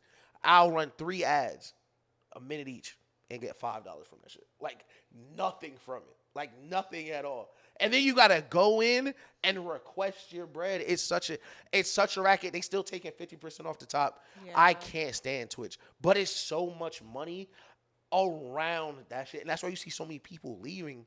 That's what I think is gonna be the next thing. Like, it is. Chauncey left YouTube, and now he only does his reactions on Twitch. And the thing is, with YouTube, it's so hard because I don't think there'll ever be a competitor for YouTube. No, it will not. Because how big YouTube is. Yeah, because what are you going to make that can compare?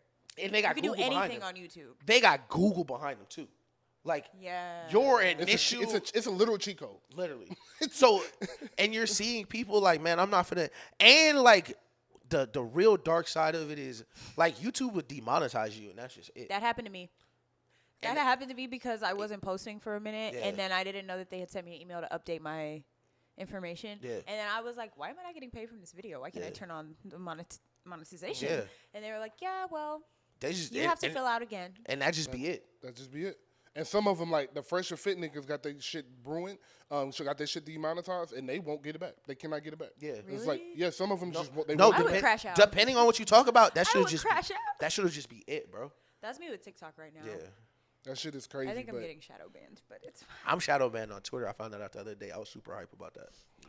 How do you also find that low out? key? Like, if I forget what that Dune 2. You offended somebody? No. I had tweeted a nigga asked me if I watched Dune 2 today, what are you doing to improve our community or some shit like that. And I had like put it in this group chat, and niggas was like trying to find the tweet to retweet it, and they could not find. Like they had to type in my whole name to find my page. Like, I know what it is, bro.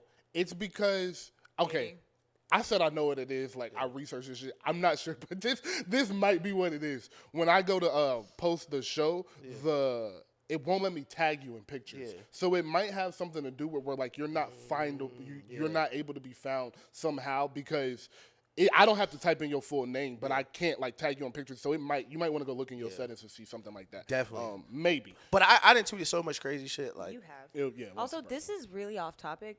But did y'all see the set list for Metro and Future set at Rolling Loud? No. These niggas did Superhero, I Thought It Was a Drought, I Served the Bass, Free Code, Digital Dash, Scholarships, Jersey, Diamonds Dancing, Honest, Karate Chop, Monster, Fuck Up Some Commas, Wicked, Low Life, Too Many Nights, Metro Spider, I Can't Save You, Stick Talk. They did Metro Spider? Yeah. Bugatti, Love Me, Same Damn Time, Puffin' on Zooties, Turn Your Click Up, Hotel Lobby, Me or Some, Real Sisters, Wait for You, still not done. March Madness, Trap Niggas, Cinderella, Fiend, type shit like that, a Mask Off. That is the best. I'm glad you brought this up because I want to segue this to might be the best album of all time. Before. How many producers seeing Metro? Like how many producers for real seeing Metro? I've always said it's about 5 or 6, and that's it. Like it's I was about to say like 5. It's the legends, like the niggas Timberland, you talk Pharrell, about. The Timberlands, the Pharrell, the Kanye. No, that's what I mean. Of those, like to really line it up, like 20, line it up for real. Like all of them are seeing them. All of them is a competition. It's a competition for all of them. I definitely think it's a competition. Because a lot of the people really have a lot of. I definitely agree, but I would love to see it. I would love. But I think from this generation, Metro is the best. Yeah. Easy. Oh yeah. I would like to see Metro and Mike Will. Mike Will got some shit, bro. I still need to listen to the Chief Keef album. Bro. He does not smoke. Mike Will got his hand in some shit that I did not know Mike Will had some hand in some shit, bro. Like Mike Will's catalog is kind of deep. I think one thing I've learned from he does have a lot of cross hits. One thing I've learned from listening to the Joe Budden podcast and having like a different coast on my mind, like from a different opinion from people that are in a different coast. Like music in LA is like in the West Coast in general is not what we hear. Like 90% of the shit that we be hearing does not cross over there. Mike Will is that nigga over there. So all of the shit that's been popping on over there, Mike Will be having a hand in. So yeah, like he would have. I think that would be the best matchup from post 2000 from 2010 to now. If we did a producer matchup, that's what I was trying to say. It's like Mike versus Metro would probably be the best matchup we can get from the new school producers. Because all of the ones that we like, the GOATs, of course, are going to be a good competition for them. But I think Weezy would be good. Weezy's a good one too. I don't think it would be a blowout. I think Metro would still win, but I think he could put up a good fight. I'm missing a producer right now. It's not. I can't. Who are we missing? ATL Jacob be in my job all the time. Shout out ATL Jacob. I'm like, what are you doing here? That's so random. Where do you work? Stony River. Really? Mm-hmm. Oh, on Cumberland? Mm-hmm. Oh, okay. The place is good. Damn, what producer? Where is Zaytoven? Is he pre-generation? He's this generation, but Metro is cleaning Zaytoven up. Smoking boots. No. I'm just saying Zaytoven, like, well, Mike will probably cook him too. Mike will cook. A lot of people would cook Zaytoven. Yeah. I think it's Mike, Zaytoven. Who are we missing? And then Mustard. Mustard is one of them. DJ Mustard. And the crazy thing is that like Mustard is one of. I still think he's one of the best producers. And ever since I saw that video, that was like, have y'all ever noticed that all of these songs sound the exact same? And you listen to them, and it's literally DJ Mustard, the same beat, and that shit hits every time. Yeah, does Ty Dolla $ign count? Is he a producer? I wouldn't count him. I feel like he'd be producing. Oh, how do we feel about Tay Keith? I'm very high on Tay Keith. I just don't think he's been out long enough to really matter in this conversation. I don't think he's produced enough versatile. Yeah.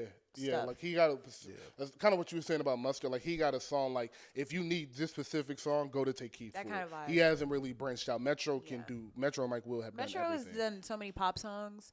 and Metro's that R&B, nigga etc. for real, bro. Metro's I that need nigga Savage for real. Mode 3. But I don't think it would be. I don't think he could do 20, but I'd love to see Pierre do 10 for somebody. I'd love to see Pierre do 10 of them shit. Pierre and Take Keith would be something. That's fair. Hell yeah, that would be better. But Future, double album coming a month apart. He is dropping this Thursday. What are we expecting? We already know the only features on there are Travis and Cardi on one song, and everything else is. Can we himself. talk about how I'm gonna sound like such a hater, but well, first of all, fuck Playboy Cardi. His new sound is so bad to me. What? I do not like the deep voice. Like it just. What?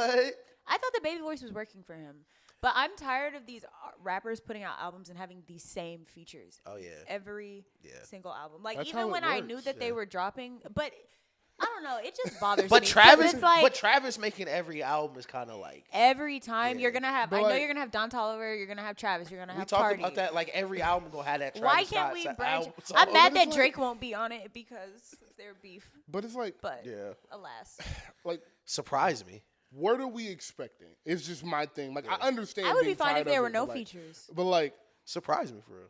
but like, who are we expecting to pop up on these albums? But when like, he had the song with it's Thames. 12 rappers, bro. It's The 12 song with rappers, Thames, bro. though, I was like, okay, this is Something new. something Count new. the rappers that matter right now. You are not getting to 15. Who would Like, I like? where I'm calling this nigga like, yo, I need this feature.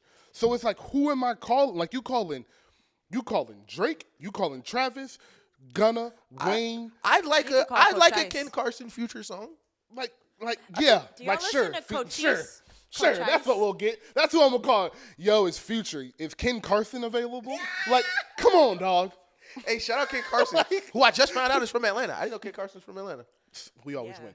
And Yeah, that's that's the albums you're talking about are the mainstream, like the mainstream of the mainstream. So it's like, where are we going to the features? When we talk about mainstream rappers that really got a backing label, all of that, it's 12 of them. But you don't need a feature all the time. Do Future and Cole have music together? I agree with you on they should do more all solo albums are one feature, but I don't think these niggas are good enough at making music to do that. Secondly, That's fair. to Future and J. Cole, don't think the sound mix. Man, line that It shit up, depends on man. the type of song. Hey, Don't line think that shit Because up. did y'all hear that snippet that J. Cole posted a couple weeks ago? Yeah. No, listen. Shit was fucking crazy. Crazy. I want to review the Crazy as conversation. Fuck. Crazy. Crazy. If he had if Future had a song like that and it was featuring J. Cole, that would be a banger. Let me ask, because I forgot you hate J. Cole. we talked about, like, in our group chat, the top, what was it, top 3, a top 4, Top 3, the big 3. Yeah. and we talked, we were arguing whether or not, well, I was arguing whether or not J. Cole would be in the top 3 right now, and I would like to double down that he's not, because we forgot somebody in there that I think is above him. Wait. Will you say that? So, damn, I lost my train of thought. Then finish. Okay, Finish. yeah, let me Finish. think about it. Ask Let the question me lock in. first. Let me lock in. No, you because you had a question. Let's lock in. Oh yeah. Do you think Cole makes the top 3 right now? Big 3. Yeah. Oh, I remember now. So you know how you were saying that you feel like Cardi has lost her momentum, or like that tweet that I saw this tweet the other day too. But I feel like there's something to be said about the fact that if you haven't dropped a complete project, but your name is still relevant because of your features, she's been doing that. J. Cole has been on a crazy feature run for the That's past true. year or two. I'm so glad you brought this up. So I'm going to answer your question, but I wanted to, when we were first talking about Cardi, you said, I said, my question was like, do you guys think she kind of missed her time? And you guys said yes.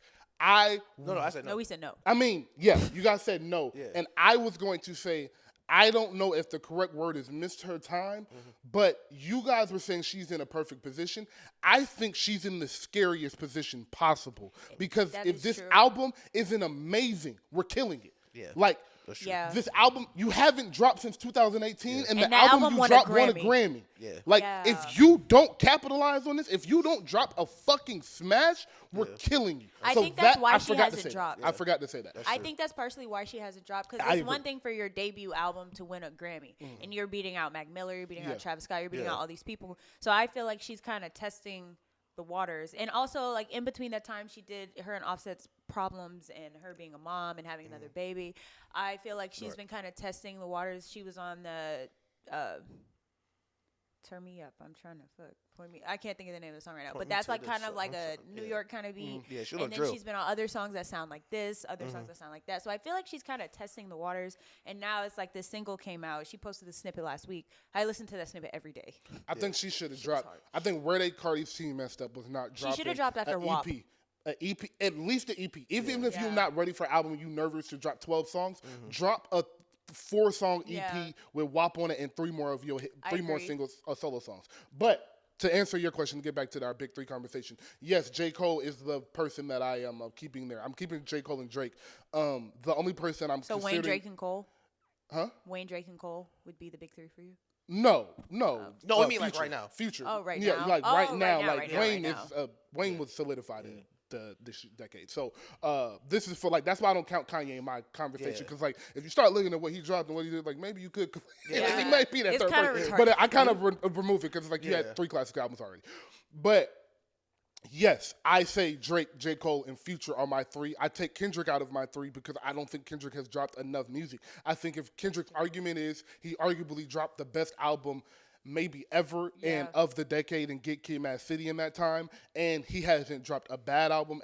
Every time you've heard Kendrick, he's been Kendrick, but you haven't heard him nearly as much as you've heard the other. Let me pose this question. What time frame are we talking about for these? I am talking about 2011 till 2000, Okay, till that's right me. now. So 2011 till right now. I was thinking more recently for sure. Oh no, this is from 2011 to right now. Yeah, that's why I'm so big on Future because Future been at this shit since 2012, like dropping heat. Yeah, like real heat. I see. That was definitely a disconnect because I was definitely thinking like way more recently for real.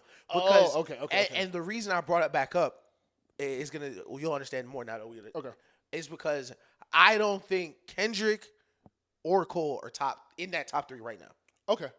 Because I got Tyler there. Okay. I can respect that. Okay. So we feel can like change Thug the conversation. should. I feel like Thug should be in the conversation. And Gunna. We can move the conversation from all right. The big 3 was some form of Drake, Cole, Kendrick, and Future. It was some form of that. And I would throw a Nicki in there too if we're doing just the decade. Yeah. But now let's go from 2018 till now when Baby started to drop, Gunna started to drop, Tyler really hit his prime. Yeah. So from 2018 if Baby didn't to fall now, off, I think he would still be in the conversation. That's true. if we're creating we're creating a big 3 from 2018 to present day, what would it be? And would you stick with your Drake, Tyler, and Gunna? I think Tyler should still be in the conversation. Oh, He's not one of my favorite rappers, but I know how you feel about Tyler. Yeah. But just the way that Tyler has rebranded himself from 2018 to now, winning 2 Grammys for 2 albums after he was like, okay, I'm tired of people taking me as a joke. Like, I'm really finna lock in and show them what I made of. Facts. I definitely would still have him in my top 3. I think Drake would still be there. That 3rd spot's really tough, though. I really got to give it to Thug. And if it wasn't Thug, I'm going to throw Travis in there. Astro Road was 2018? Yeah. Damn. Throw Travis in there. I think, okay, so I believe there's 2 sides of this. So if we're going to do who has been the biggest, most prolific artist, like from brand deals to concerts to you've put on great shows, you drop good music. Tyler. Then I think Drake, Travis, and Tyler might have to round that 3 out because they've been on fire as far as every charts wise, the hits wise. That Louis the single. Vuitton deal that he has, all every of that. piece looks so carefully well crafted and time was. And put that's how into his that. music feels as well. Exactly. Like his music sounds and feels that way as well. They got own the festival. I love Tyler. I do. He's amazing. So I would say that would have to be the 3 if we're going just big artists, kind of how we have the conversation with them, with the previous big 3 we were just talking about. But if I'm talking about who's been dropping the best music in that time frame, I think I'm going Drake, Gunna, and Thug with the slash by Thug and put Future, both of them. But I think since 2018, they've been in who I've been looking at as the 3 most consistent. I don't think Drake's albums have been like, whew, this is an amazing cohesive album. But he's had 12 to 15 songs and 2 real summer hits on everything he's dropped. Yeah. So that's why. And then Thug, Gunna, and Future, I think, are self-explanatory. I think everybody knows those have every time they drop, they're kind of towards the top of the albums of the year. So yeah, those would be my three. Who would your be? I would agree with you. I think from 2018 to now, if you had asked me this question 2 years ago, I would have said Baby, Drake, Thug. But now I'm glad we can all agree that Drake does not move from the big three. I don't really understand how he does it. Not sound like a dick rider, but it's just really crazy how every year, even though he might not drop an album, he still finds a way to make his way in everybody's Apple Music replay at the end of the year. It's women. Yeah, I know. It's women and Drake. Women.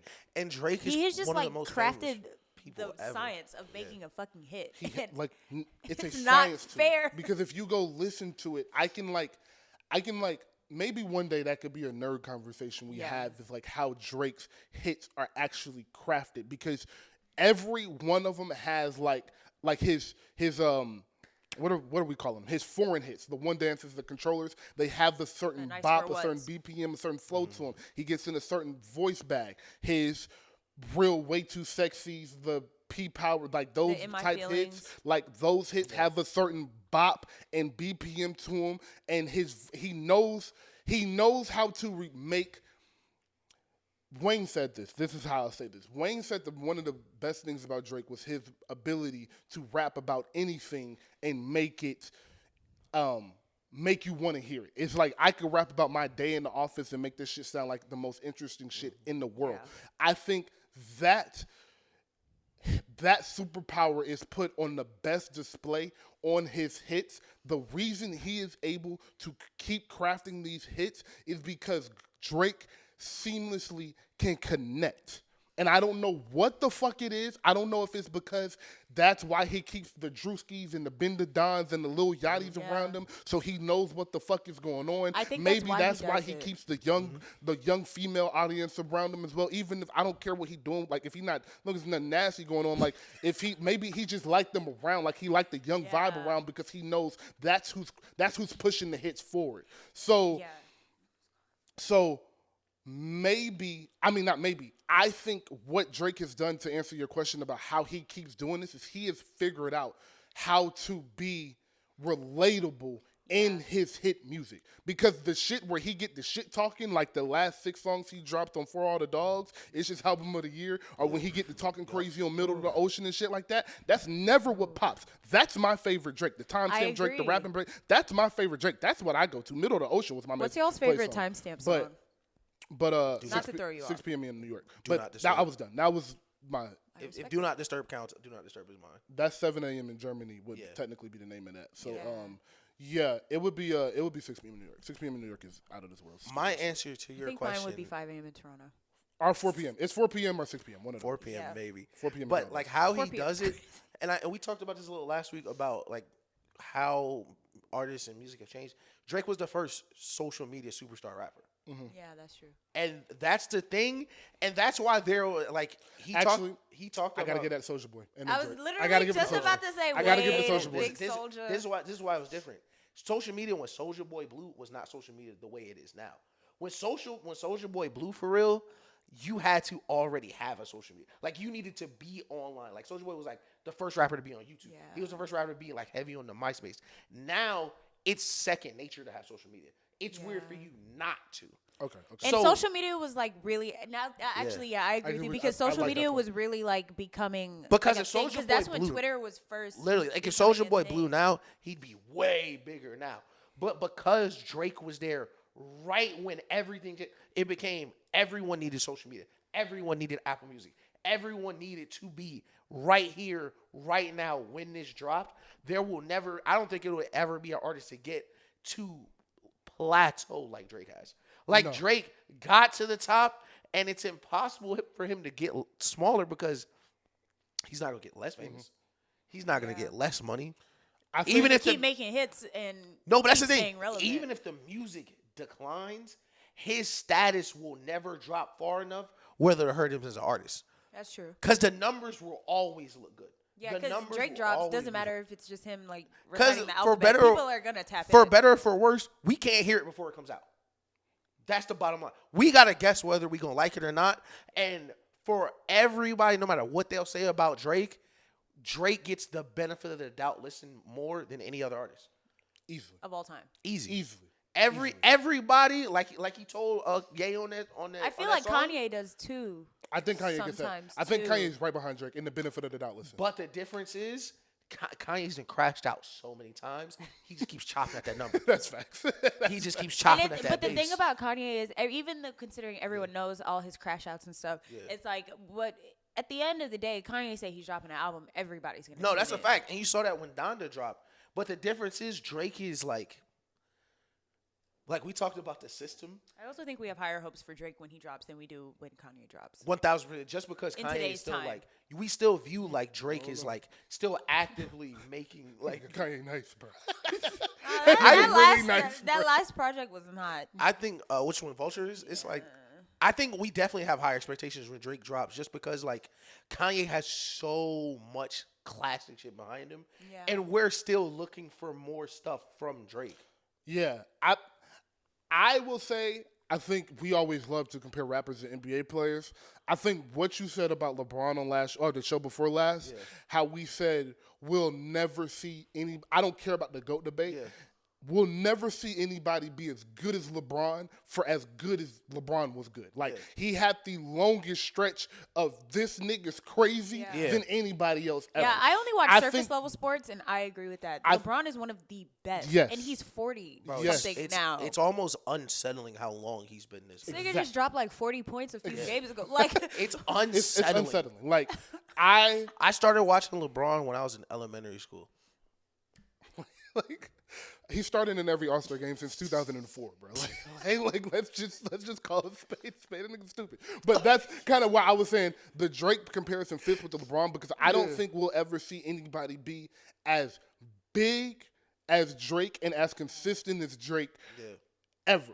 I don't think Drake has dropped classic out of this world music, but no one has done that for 7 straight albums. Like you can't, you virtually Drake is like can't the most, do that. like probably like top 3 most famous people in the world. So as far as consistency goes in music, he has been as consistent as a musician and as an artist can be since his debut until now. And his debut, I call Thank Me Later, was 15 years ago. Yeah. So he hasn't. God. Why would you say that? He hasn't missed. Like he hasn't had a miss. Really 15 years ago. Like he hasn't had a real fucking miss. I think right behind that is Kanye, and I think the difference in, and I know the people that are like me are gonna say, well, Wayne's been rapping for 30 years, but the difference is Wayne had a fall off. Wayne had a cat label situation where he had to fall off and then come back from the fall off, and he's still in the process of coming back from the fall off and fixing all of that mess that happened.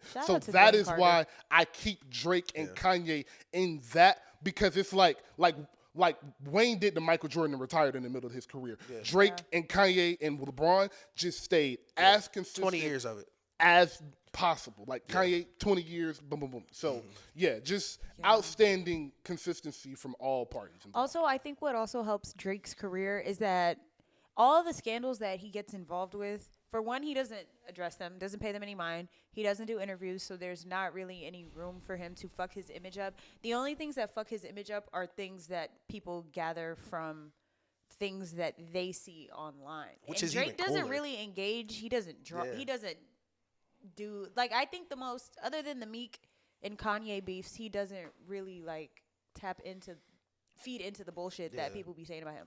Kanye, I think that is Kanye's downfall. Like, even if,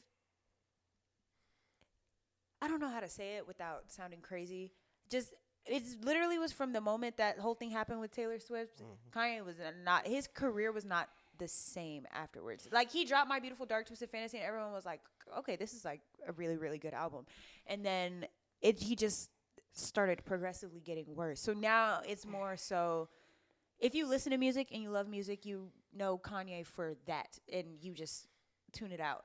But I think he has definitely hurt his image a lot. Kind of what this was saying. It's crashed out too just much. the bullshit. He's crashed. He's crashed out too many times, and what they'll say, like, to continue the sports metaphor, is like off the court shit. Kanye got so much off the court problems. Great like whether it's him arguing with other celebrities, him arguing with other rappers, him arguing with his baby mama, Just arguing with himself him on arguing Twitter. him arguing with everyone, arguing with the CEO of Apple, like anybody, like just literally anybody. Drake, on the other hand, and I really like we always say, nobody. Drake loves being Drake. Like Drake can't wake up. Drake can't wait to wake up in the morning and be Drake. Yeah. And I'm put telling on that you, when I was persona. at that party, when I was just observing him, I was like, Yeah. look at him. He's just Oh yeah, did you tell playing- Dana that story? You told Dana that story, right? No. I don't know. Yeah, no, she. Yeah, so my friend is a bottle girl in Tampa, so she was like, "Yeah, I got invited back to Drake's after party on Sunday. You should come after the concert because you're gonna go to the concert." And I was like, "Yes, I will come. I will be there."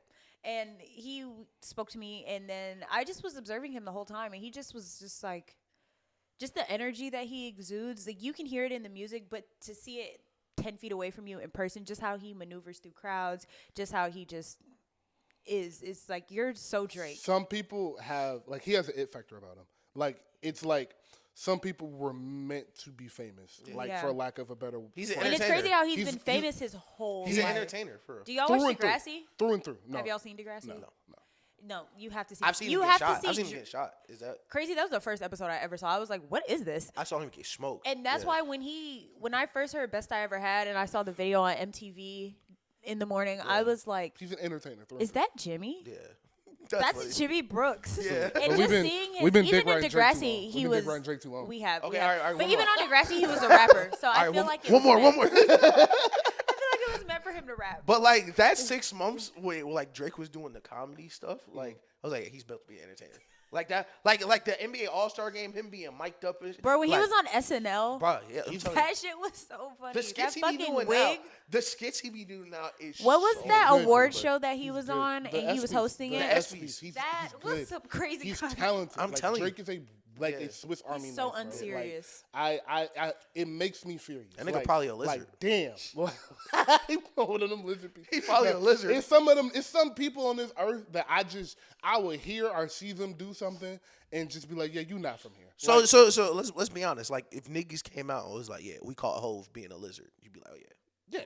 I wouldn't be shocked. I wouldn't be Wouldn't shocked be at all. shocked at all. Like if they kicked open the door and Hove and LeBron were like both lizards, I'd be like, yeah, That checks I out. get it. Yeah, Checks out. for sure. It's a couple of I'm niggas. scared of Jay-Z. Shout out Hove. Hey, that's it. That's the last. That's it. Stop right there. Salute, Hove. We love you, man. Love You him, ain't- but he I scares me. I ain't scared of you. I respect you. I'm and scared of your Hove. family. You're I don't want amazing. no smoke with I'm Casey. so scared of Hove.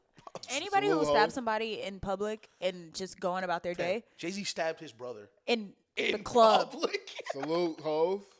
I would have did the same thing if I was you, Hove. He Hell said yeah. he was talking too reckless. Go get 444. Yeah, we tapped in, Hove. Hell yeah, Hove. Hell yeah. Hell yeah, Hove. He's like, yeah, I Cowboy did that. Carter. Cowboy Carter. Y'all sca- Listen, That album is gonna change. I might be more scared of Beyonce for real. That's fair. She looks like she does not play. I love her. She scares me too. I want to talk about how much I love Beyonce. I love Beyonce. I love Beyonce. I was listening to Upgrade You when I was coming back from Americas, and I was like, no, this is really a hall of fame. I love Beyonce so much, I'm ashamed of how much I love Beyonce. That's like, fair. I don't speak, like, I don't want to post how much I Which love song Beyonce. did you like better? Did you like 16 Carriages or Texas Hold'em better? Texas Hold'em. Texas Hold'em, because that's like a bop. Like, I like it the bop. is. 16 It's a Carriages, bop. I love her voice. I love how she, she's Beyonce. But like, feel like I'm 16, 17 but Texas Hold'em is just like, that's a motherfucker. It's a banger. Bop. I was listening to in here today by myself before y'all got here, and I was like, I hope they can't hear. I hope nobody walked past my damn dog. Like, No, that's fuck that funny. nigga. But If I lived here and heard that, I would come down here and hang out with you. Bro, I'd be like, like, man, where's the Beyonce coming Right. from? I she's so can hear cold, it. bro. She's so cold. great. Future and Beyonce back-to-back weeks is just. We don't deserve it. Gambino's dropping too, but I it's saw really, that. he's not really. I'm dropping. irritated with him because I just want him to rap. I don't even think. I feel like he owes us one more rap. I think album. no. There is another rap. There's a rap album that is to be like it's supposed to be done because him and 21 Savage talked about it like I think last year. But 21 Savage like I got a feature on the last Childish Gambino album. So it is a album to be dropped. He's definitely dropping one Yeah. more. He's not going to. Yeah. But right now that 21 nigga's was on the last one though, too. no. This was after that. Yeah. Hove is dropping this year. But- too. Hove is dropping his You final. think so? I think Gambino's just too famous right now to be doing it. I Like, don't think so. I think that he might wait until Beyonce's done with Oh no, this is like confirmed. Oh, like, it This is? is like some like sources have been like the people that like. It's a couple Twitter pages that you can actually rely on. Like when they Yeah. Didn't he say cut they his got hair and something. shit? He cut his hair and did that interview with Shorty. He was like, "Yeah, I'm back." No, he said he was gonna cut his hair. Oh, yeah. He did. He hasn't yet, but he said he I was. do remember and him it was a saying Gayle that. King interview, Yeah. and it was like that's like shit. Don't be for no reason. Hov is not on ABC talking to Gayle King. He doesn't do and, interviews. No, and then. Like 4 months before that, he sat with Kevin Hart, and Kevin Hart. When I get asked him nervous, I same tell the thing, truth. And he was like, man, I can never say I'm retired because he was like, and he keeps saying the same thing. It would just I have saw to that matter. interview. The album would just have to matter. Right. And so Hov isn't 444. Me cheating on my wife. I'm sorry. It's not gonna be the last thing we hear from Hov. Hov What is album? gonna drop one more Crazy album album, though. where he Crazy lets you motherfuckers know. Story of OJ? Y'all like it's a reason they like all the like y'all know how much Hov shit he can talk. Y'all done talked about verses. We don't got through these festivals. Yeah. Like I done made another $1 billion. Look at my wife tour. Like it's so much shit Hov hasn't been able to really touch on besides a quick 5 or 10 minute interview or something like that. So the Hov album is coming, but it's gonna come after Beyonce. I don't think it's gonna come to like the end of the year. What I think is, and of course it's a little early to speculate. I think he's gonna do the Super Bowl and drop an album. I would like to think he would, but the same way what we were talking about with Wayne doing the Super Bowl because it's in New Orleans, I just don't feel like the Super Bowl. I was surprised when they had Dr. Dre because they're very Right.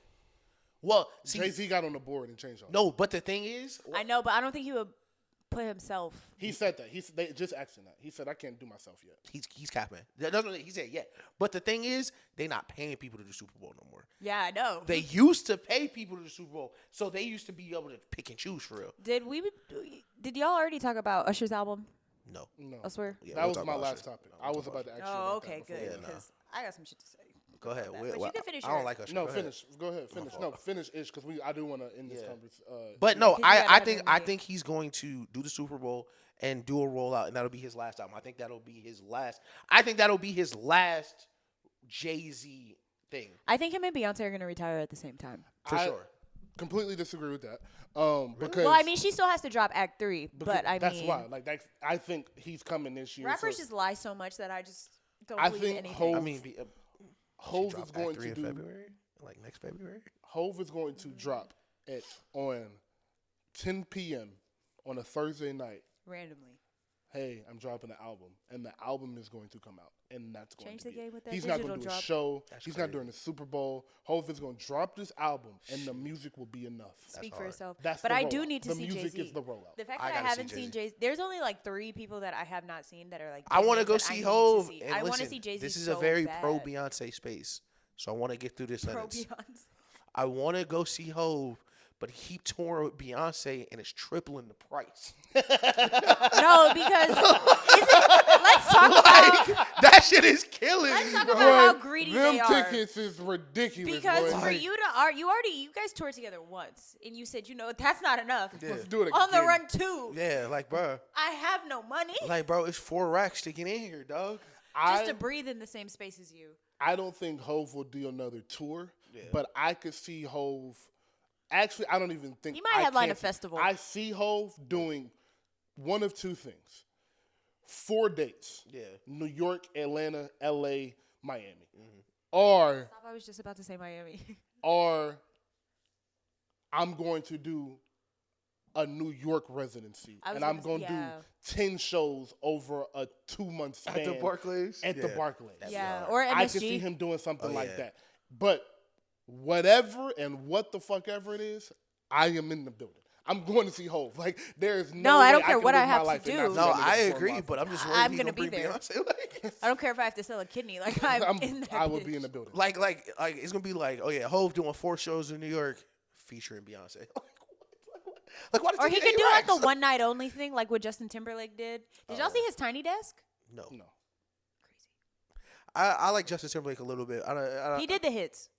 I just. I'm gonna watch it. I'll probably. I think he should have retired after the 2020 experience. Man, that but album is so I good. digress. Me too. That album is That so would have been a fucking perfect good. note to go No, out on. Mirrors Yeah. is such a good fucking song, bro. That is such a crazy. It feels so like it feels like a movie, damn near. I'm levitating Like when I hear God, that song. but Go ahead. No, yeah. And Suit and Tie is a crazy song. Hey, shout out when you Hove, think Suit and about it. Tie. But I wanted to say I do want to see Hove in person. I watched Hove's B-side concert the other day. Such a good watch. It's such a good Nelson watch. saw him at That nigga's Governor's him, Ball. Really? And he That's was so like, lit. yeah, we were there. And then you thought, like, he walked off the stage and they cut the lights on. So we were like, oh, it's time to go. And then he was walking out, like, halfway. This nigga was on another stage and started performing more songs. Yeah. I was like, you really won. Bro, the B-side. I would never shut up about that. The B-side concert was like 2 hours. Yeah. The B-sides was like Yeah. 2 hours Yeah. of bangers. Yeah. Nigga is tripping, dog. I'm Nigga telling get you, the bro. tripping, boy. That nigga, he's different, bro. Yeah. Like, He's a different it's like. Yeah. And it's he like knows it, too. He deserves the title of the GOAT. Like, I don't care how you feel about your favorite artist. Like, he deserves that title just off of, like, what he means to the rest of the rap. Bro, And what he's done for the black community, just like even the fact that I respect the fact that he got popping so late in life that it's like it makes you respect it a lot more because it's like you've been working at this for a long time and it's just a true testament of like nigga blew at it 26. doesn't matter how old you are. Yeah, he blew Your at time is 26. coming.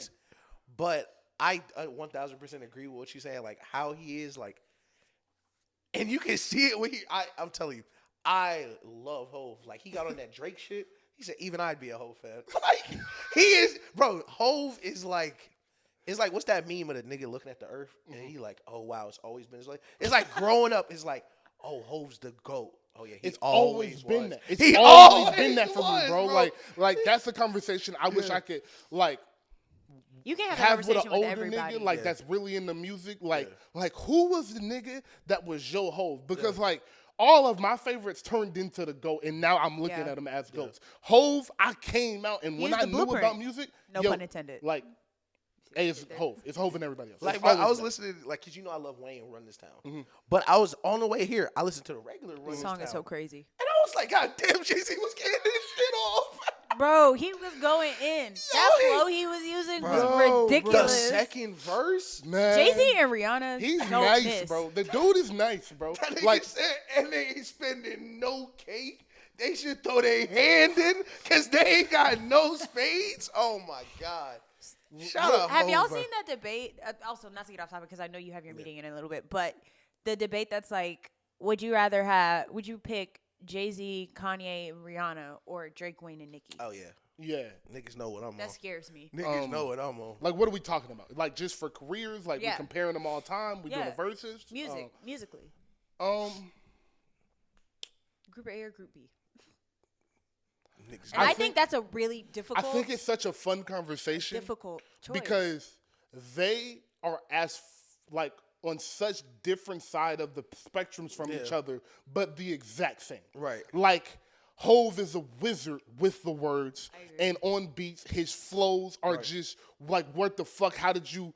And Wayne, same exact way, but so different. Right. Hove is textbook, and I'm teaching you something, and I'm letting you know I'm a little boy you, and I'm better than you. Yeah. Wayne is, I will kill you. Yeah. Like, But Drake is and the same thing, though. Also, though, Wayne, I can talk to these bitches, and I can talk to these real niggas. I can talk to the trenches, and if I need to, I can go up and I can talk to the mainstream. So he was able to be, like, at his core, Wayne is a mixtape rapper. But he was able to take that into the mainstream and monopolize it, for lack of a better word. And then Drake and Kanye, I can do the Love rest of Wayne it. And so even much. to piggyback more on your, like, their opposites, Hove made a career on picking beats. Yeah. Hove made a legacy on being one of the best beat pickers ever to make hits. Yep. Wayne was put That some shit on. video- And I'll make it a hit. Yeah, Wayne is like, Or put I'ma some make shit it on. my song. Yeah, and I'm going to get off and it's going to go #1 anyway. Yeah. Bro, Dirt Off Your Shoulder, that video of Timberland playing him that beat for the first time is one of my favorite videos of all time because he was like, Man. And then, like, Kanye, artistically, is out of this world in a beat sound production. But Drake artistically is out of this world in a visual hit lyrically and relatability way. Like it's just so pro. I would say Nicki and Rihanna are very similar besides one sings and one raps, but they're very similar how they were pop stars and went off into their own lanes. But those two are just different, and I think it's Rihanna really like who did you like more growing up? It's really how that's you really answer what that it question, is. bro. Like, That's really how it is. Because for me, y'all like it's I think Young it Money, just but like, depends on like what you have going on in life. Because Who wins the verses, Nicki or Rihanna? Is that what we'll end it on? I like ending it right there. Who wins the verses? Nicki or Rihanna? Because that's what decided for me. Because I think Hove, Wayne, I think they go cancel. Like it's kind of cancel. It's like who you grew up with. Like, Ye, Drake. Yeah. I lean a little more Ye, but the Drake hits sound But different when you see I how think many Kanye people know has the more songs. of. I don't think that Kanye and Drake would be the right verses. Yeah. Just because I think I would want to see Kanye against another producer. No, not even verses wise. Just like who do I like? Like how much Drake we actually listen to. I think I can relate to Drake more. Exactly. But Kanye's hits like and then College the last one Dropout, is My like, Beautiful Dark Twisted Fantasy, Late Registration. Graduation. It's not much that I will put over those albums. But the last one, it's like, man, I really like Rihanna, and then I really like Nicki, but Anti like. I think Nicki Anti might really win. Is like, that motherfucker is something. Y'all know how I feel about that, man. I think that Nicki album might is win something, because dog. Nicki, you can do features too. Shit, Rihanna got some features. That might take She it does, over the but top. Nicki's features, you have to think how crazy Nicki's feature bag was, like 2009 to 2015. Yeah, she was tripping. She was on every she was fucking getting shit song off. and was going fucking crazy. Listen, my pop knowledge is a little hazy at early on. But Rihanna been doing it for a little She grip. has. She Rihanna has. been making them hits for Been a doing it grip. for a She minute. has. Yeah. And then they started playing "What's My Name" and nobody know who get the point. God. Or Pour It Up or But lastly, I would Kiss ask, It Better. Run this down. While we're talking, since we brought up verses, the last question for real. Chris Brown. Drake, Oh, I thought you was gonna we're say in Chris Brown, Vegas Saturday night, 8 o'clock, 10 o'clock start time. We got Drake and Wayne on one side and Ye and Hov on the other. But it's hell of them. These is probably like if I'm creating a Mount Rushmore, that's my personal Yeah, Mount I Rushmore. agree. So How many songs? we gonna give them 30 songs. I don't feel like Kanye will show up, so All right, well, we're not saying that. We're saying this is a perfect hypothetical. Mike Dean is there. He will be Mike there Dean is hours there. late. Yeah. Mike Dean is there. I put together Lil Wayne's set list. Like, they crafted set. Instead like, of Kanye it's flying- two separate stages. Instead of him like, flying in, he's been living at the stadium for type a week, shit. like he did. It's one stage for Drake and Wayne over here. It's another stage for Kanye and Hov over here. The fans are in the middle and in the stands. Let me edit this because because the biggest question it's stressing me the out. biggest question is of course how many songs they do, and let me change it. It's like basketball. First nigga to win 2 in a row after you get to 20. After you get to 20, after you win 20 rounds, game point. I like First that. nigga to win Yeah, I 2 like in that. a row. I like fair. that. First group. I like that. Yeah. I like that. It's just hard because I don't know. I've seen Win. Wayne. That's it. We won. We won. Like, Y'all won. Yeah. I've seen Drake and Wayne multiple times. I've only seen Kanye once, and it doesn't really count because he didn't talk the Same. whole time. You went to the first listening party? It did, unfortunately. Oh yeah. But then it's like I haven't seen Jay-Z and Kanye, especially in that space. Right. But also, one of my biggest regrets in life is not going to the Drake versus Lil Wayne tour. Yeah. So Biggest it's regret. like, This is I don't know. Okay. I'm gonna lose regardless. Okay, let's instead of answer it, let's just walk around it and the viewers will answer it. Let's just keep asking I questions. would probably split times. So I'd have to do half and half. what is allowed? Is Wayne playing Is it mixtapes? set up like a versus? Anything that your voice is on is allowed.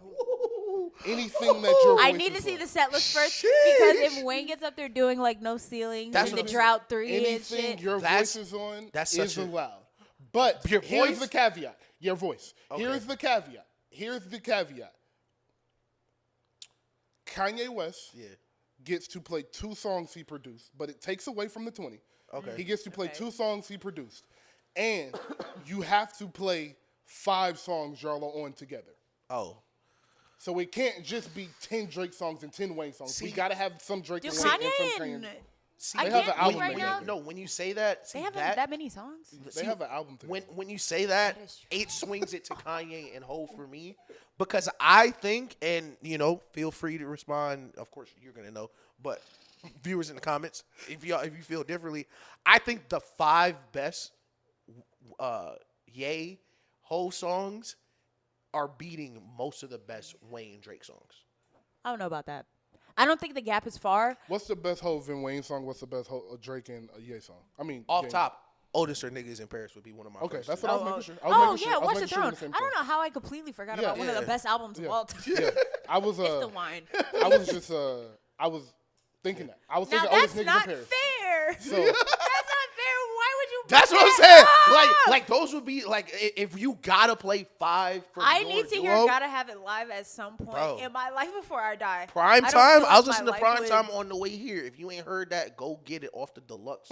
Watch the Throne. But the shameless plug. But imagine Drake and Wayne come out. They do Ransom. They do Believe Me. They do It's- Right Above It. it's- They do it's etc. like, Like bro, it's. like, and that's the I thing. think I'll just Like, kill myself and I won't go to it will anyone. really be about the audience present because, Yeah. like, It would smell crazy. If it's like in a there. Rolling Loud crowd, like then it's like that would be probably be the. It's like- I won't say nasty, but no, it is the nastiest. If we were to go, we would for sure need a booth because that would be the fucking like we would need a section. I'm not a section nigga. We for sure need a section. Facts. a like, section it at would a be- concert is Yo, it would be like half fashion art niggas. yeah. And then it would be like a bunch of drug dealers. And then a sprinkle of just bitches. random New York Yeah, niggas. and then just bitches everywhere. Like, sprinkled throughout. yo, Like scary bitches, fine bitches. that shit would That's be so ter- true. That shit would But be I think terrifying. the bitches would be more so at Drake's head. Yeah, that's what I'm saying. Oh, Drake, And, yeah. and that's where I was finna end the conversation. We've been talking about how important women are. Salute to the women always. Like, subscribe, comment. Salute to Grace. But it's like, Around the world, girls. look. When Drake get to singing in that bitch and all the women singing front along, it's like, what do you do? I'm like, front row and what crying, do you do actually. at I know that what you do point? if you Hov. You play some Beyonce. You play some And then Beyonce. the cheat code come out. Yeah. And that's what I I was was, like, that was my imagine last Jay Z caveat. does Drunken Love and bring out Beyonce. That was my last caveat.